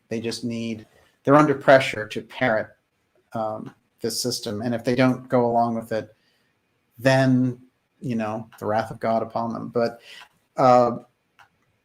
I think fundamentally what we're looking at is these people, when they go back to Davos, they're, you know, they have to say, well, I was able to do this. I was able to repress this many people. I was able to kick this guy off social media. I was able to do this. Also, we could achieve our ends. And if they aren't able to do that, if something gets through on a big social media network, I wanted to tell this story actually, and we'll close with this. But, you know, many people know that when I was younger, I did a lot of music, and one of the college stations that I would play at was Tufts University. And there was a thing there, a theme, where there was a DJ, and it was well known that in 1982, when this DJ was around, he had done these incredible things. And so by the time I got there, was this legend of this guy who had done this incredible stuff. And what happened was there's a railroad tracks that go behind the radio station, and he was an electronics whiz. So the railroad tracks they go all the way up to Canada. So what he did is he devised a system to take the radio transmitter and attach it to the railroad so that the signal went all the way up north to Canada. And he had this incredible audience for a long time, and it wasn't technically illegal. But, you know, it is that human ingenuity about getting around things. I think we're going to need a lot of things like attaching the antenna to railroad tracks to get the message out. And so it is this kind of inspiration and things. And eventually, you know, of course, they caught up with him and got rid of it. But it's that kind of almost pirate radio that we're going to need going into the future. And with that, I invite you all into that future with us. And it's great to have you here tonight. Let's do a couple of shout outs. Okay, well, I have to thank a bunch of people. Yes. So Eurythmia's Fun, Robert Schneider, W.C. Ray, a cult fan, Catherine Sways, Stephen, Kenneth Gahn, Vern Baumgartner, Shazam, Beth Berry, Joe Spindler, and Riz Fizz. Thank you so much. Fantastic. We really appreciate it. It helps us to keep going on the work that we're doing here for you. And we'll be bringing forward that information on a regular basis, coming forward regardless of the platform that we're on. And hopefully we can just stay on and do what we're doing. To all our subscribers, we really appreciate it as well. We will be back next week, and we have some exciting interviews coming up for you. And of course, we also have the X series part 2 of this female targets. It's going to be part 3, I guess, of female targets, but part 2 of this episode. How do you like that? So it's been great to be here with everyone. I'm going to do a couple of quick shout outs. Can I make a request? Yes, Najat, it's great to see you out there. Wait for a second. A cult fan, great to see you, sir. Jennifer and Bucks, what do you got? I just think we should really focus on eugenics. Oh, yes. So I know Whitney Webb has done a lot of research. She's fantastic. Yes. And but I would personally need to know more. I think we all need to know more about that. We're talking to Whitney. I think it's a key piece, actually. If I can open up the eugenics supernatural conversation further, I would be so delighted. And I think it's a crucial conversation for us to have. Modwiz, it's great to see you out there, sir. Hey, hey. Candace, Fubar Fighter, Cosmic Ocean, I like that name. Jennifer Walters, excellent to see you out there. The Ideas Room was hot tonight. Jay Bird, Living Soul, Quickening Spirit, I like that. Shazam, what does that remind me of, the 2 names? Living Soul, something Spirit. I don't know. It's like a movie title. Dark Navigator. Lou Weed, I like that. That's Walking the Wild Side. Thank you, DJ and Olivia. Great show. Thank you, Private Pilot, for being here with us. Fantastic group tonight. Excellent. Gypsy Moon, Golden Girl, whew. Truth Flower. I know Deborah's out there tonight. Oh, this is nice. Michael Snow says, fear is a reaction. Courage is a decision. Stay strong. I love that. Thank you. Yes, stay strong. Absolutely. Beth Barry, outstanding. Quite a group. Everyone's in the house tonight. Life Hope, Michael, Good Humor Man. Amen. Yes. Amen. Nothing as it seems says, I'm not leaving.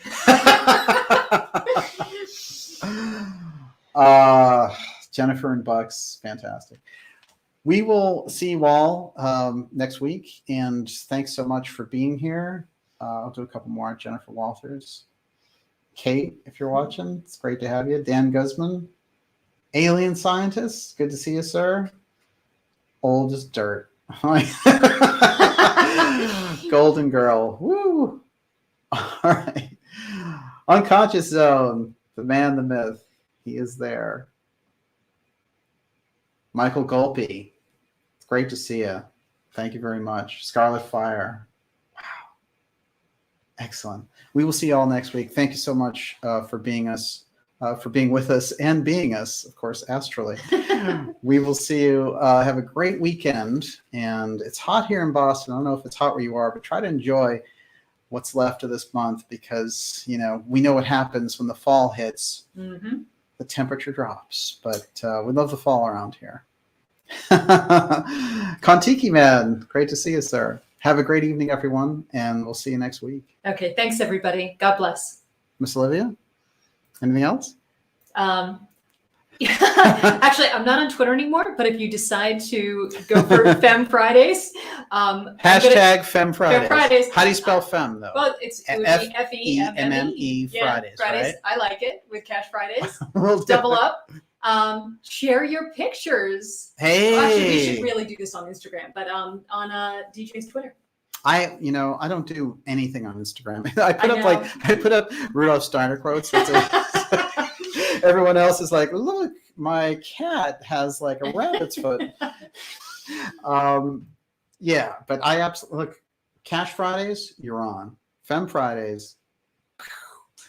So let's double it down. Let's make it fun, right? We need more fun. All right. What about not another chore? What about something joyous? Steiner Sundays. Yeah, great idea. That's great. Thanks so much, everyone. Have a great night. We love you. And it says end broadcast, but never really.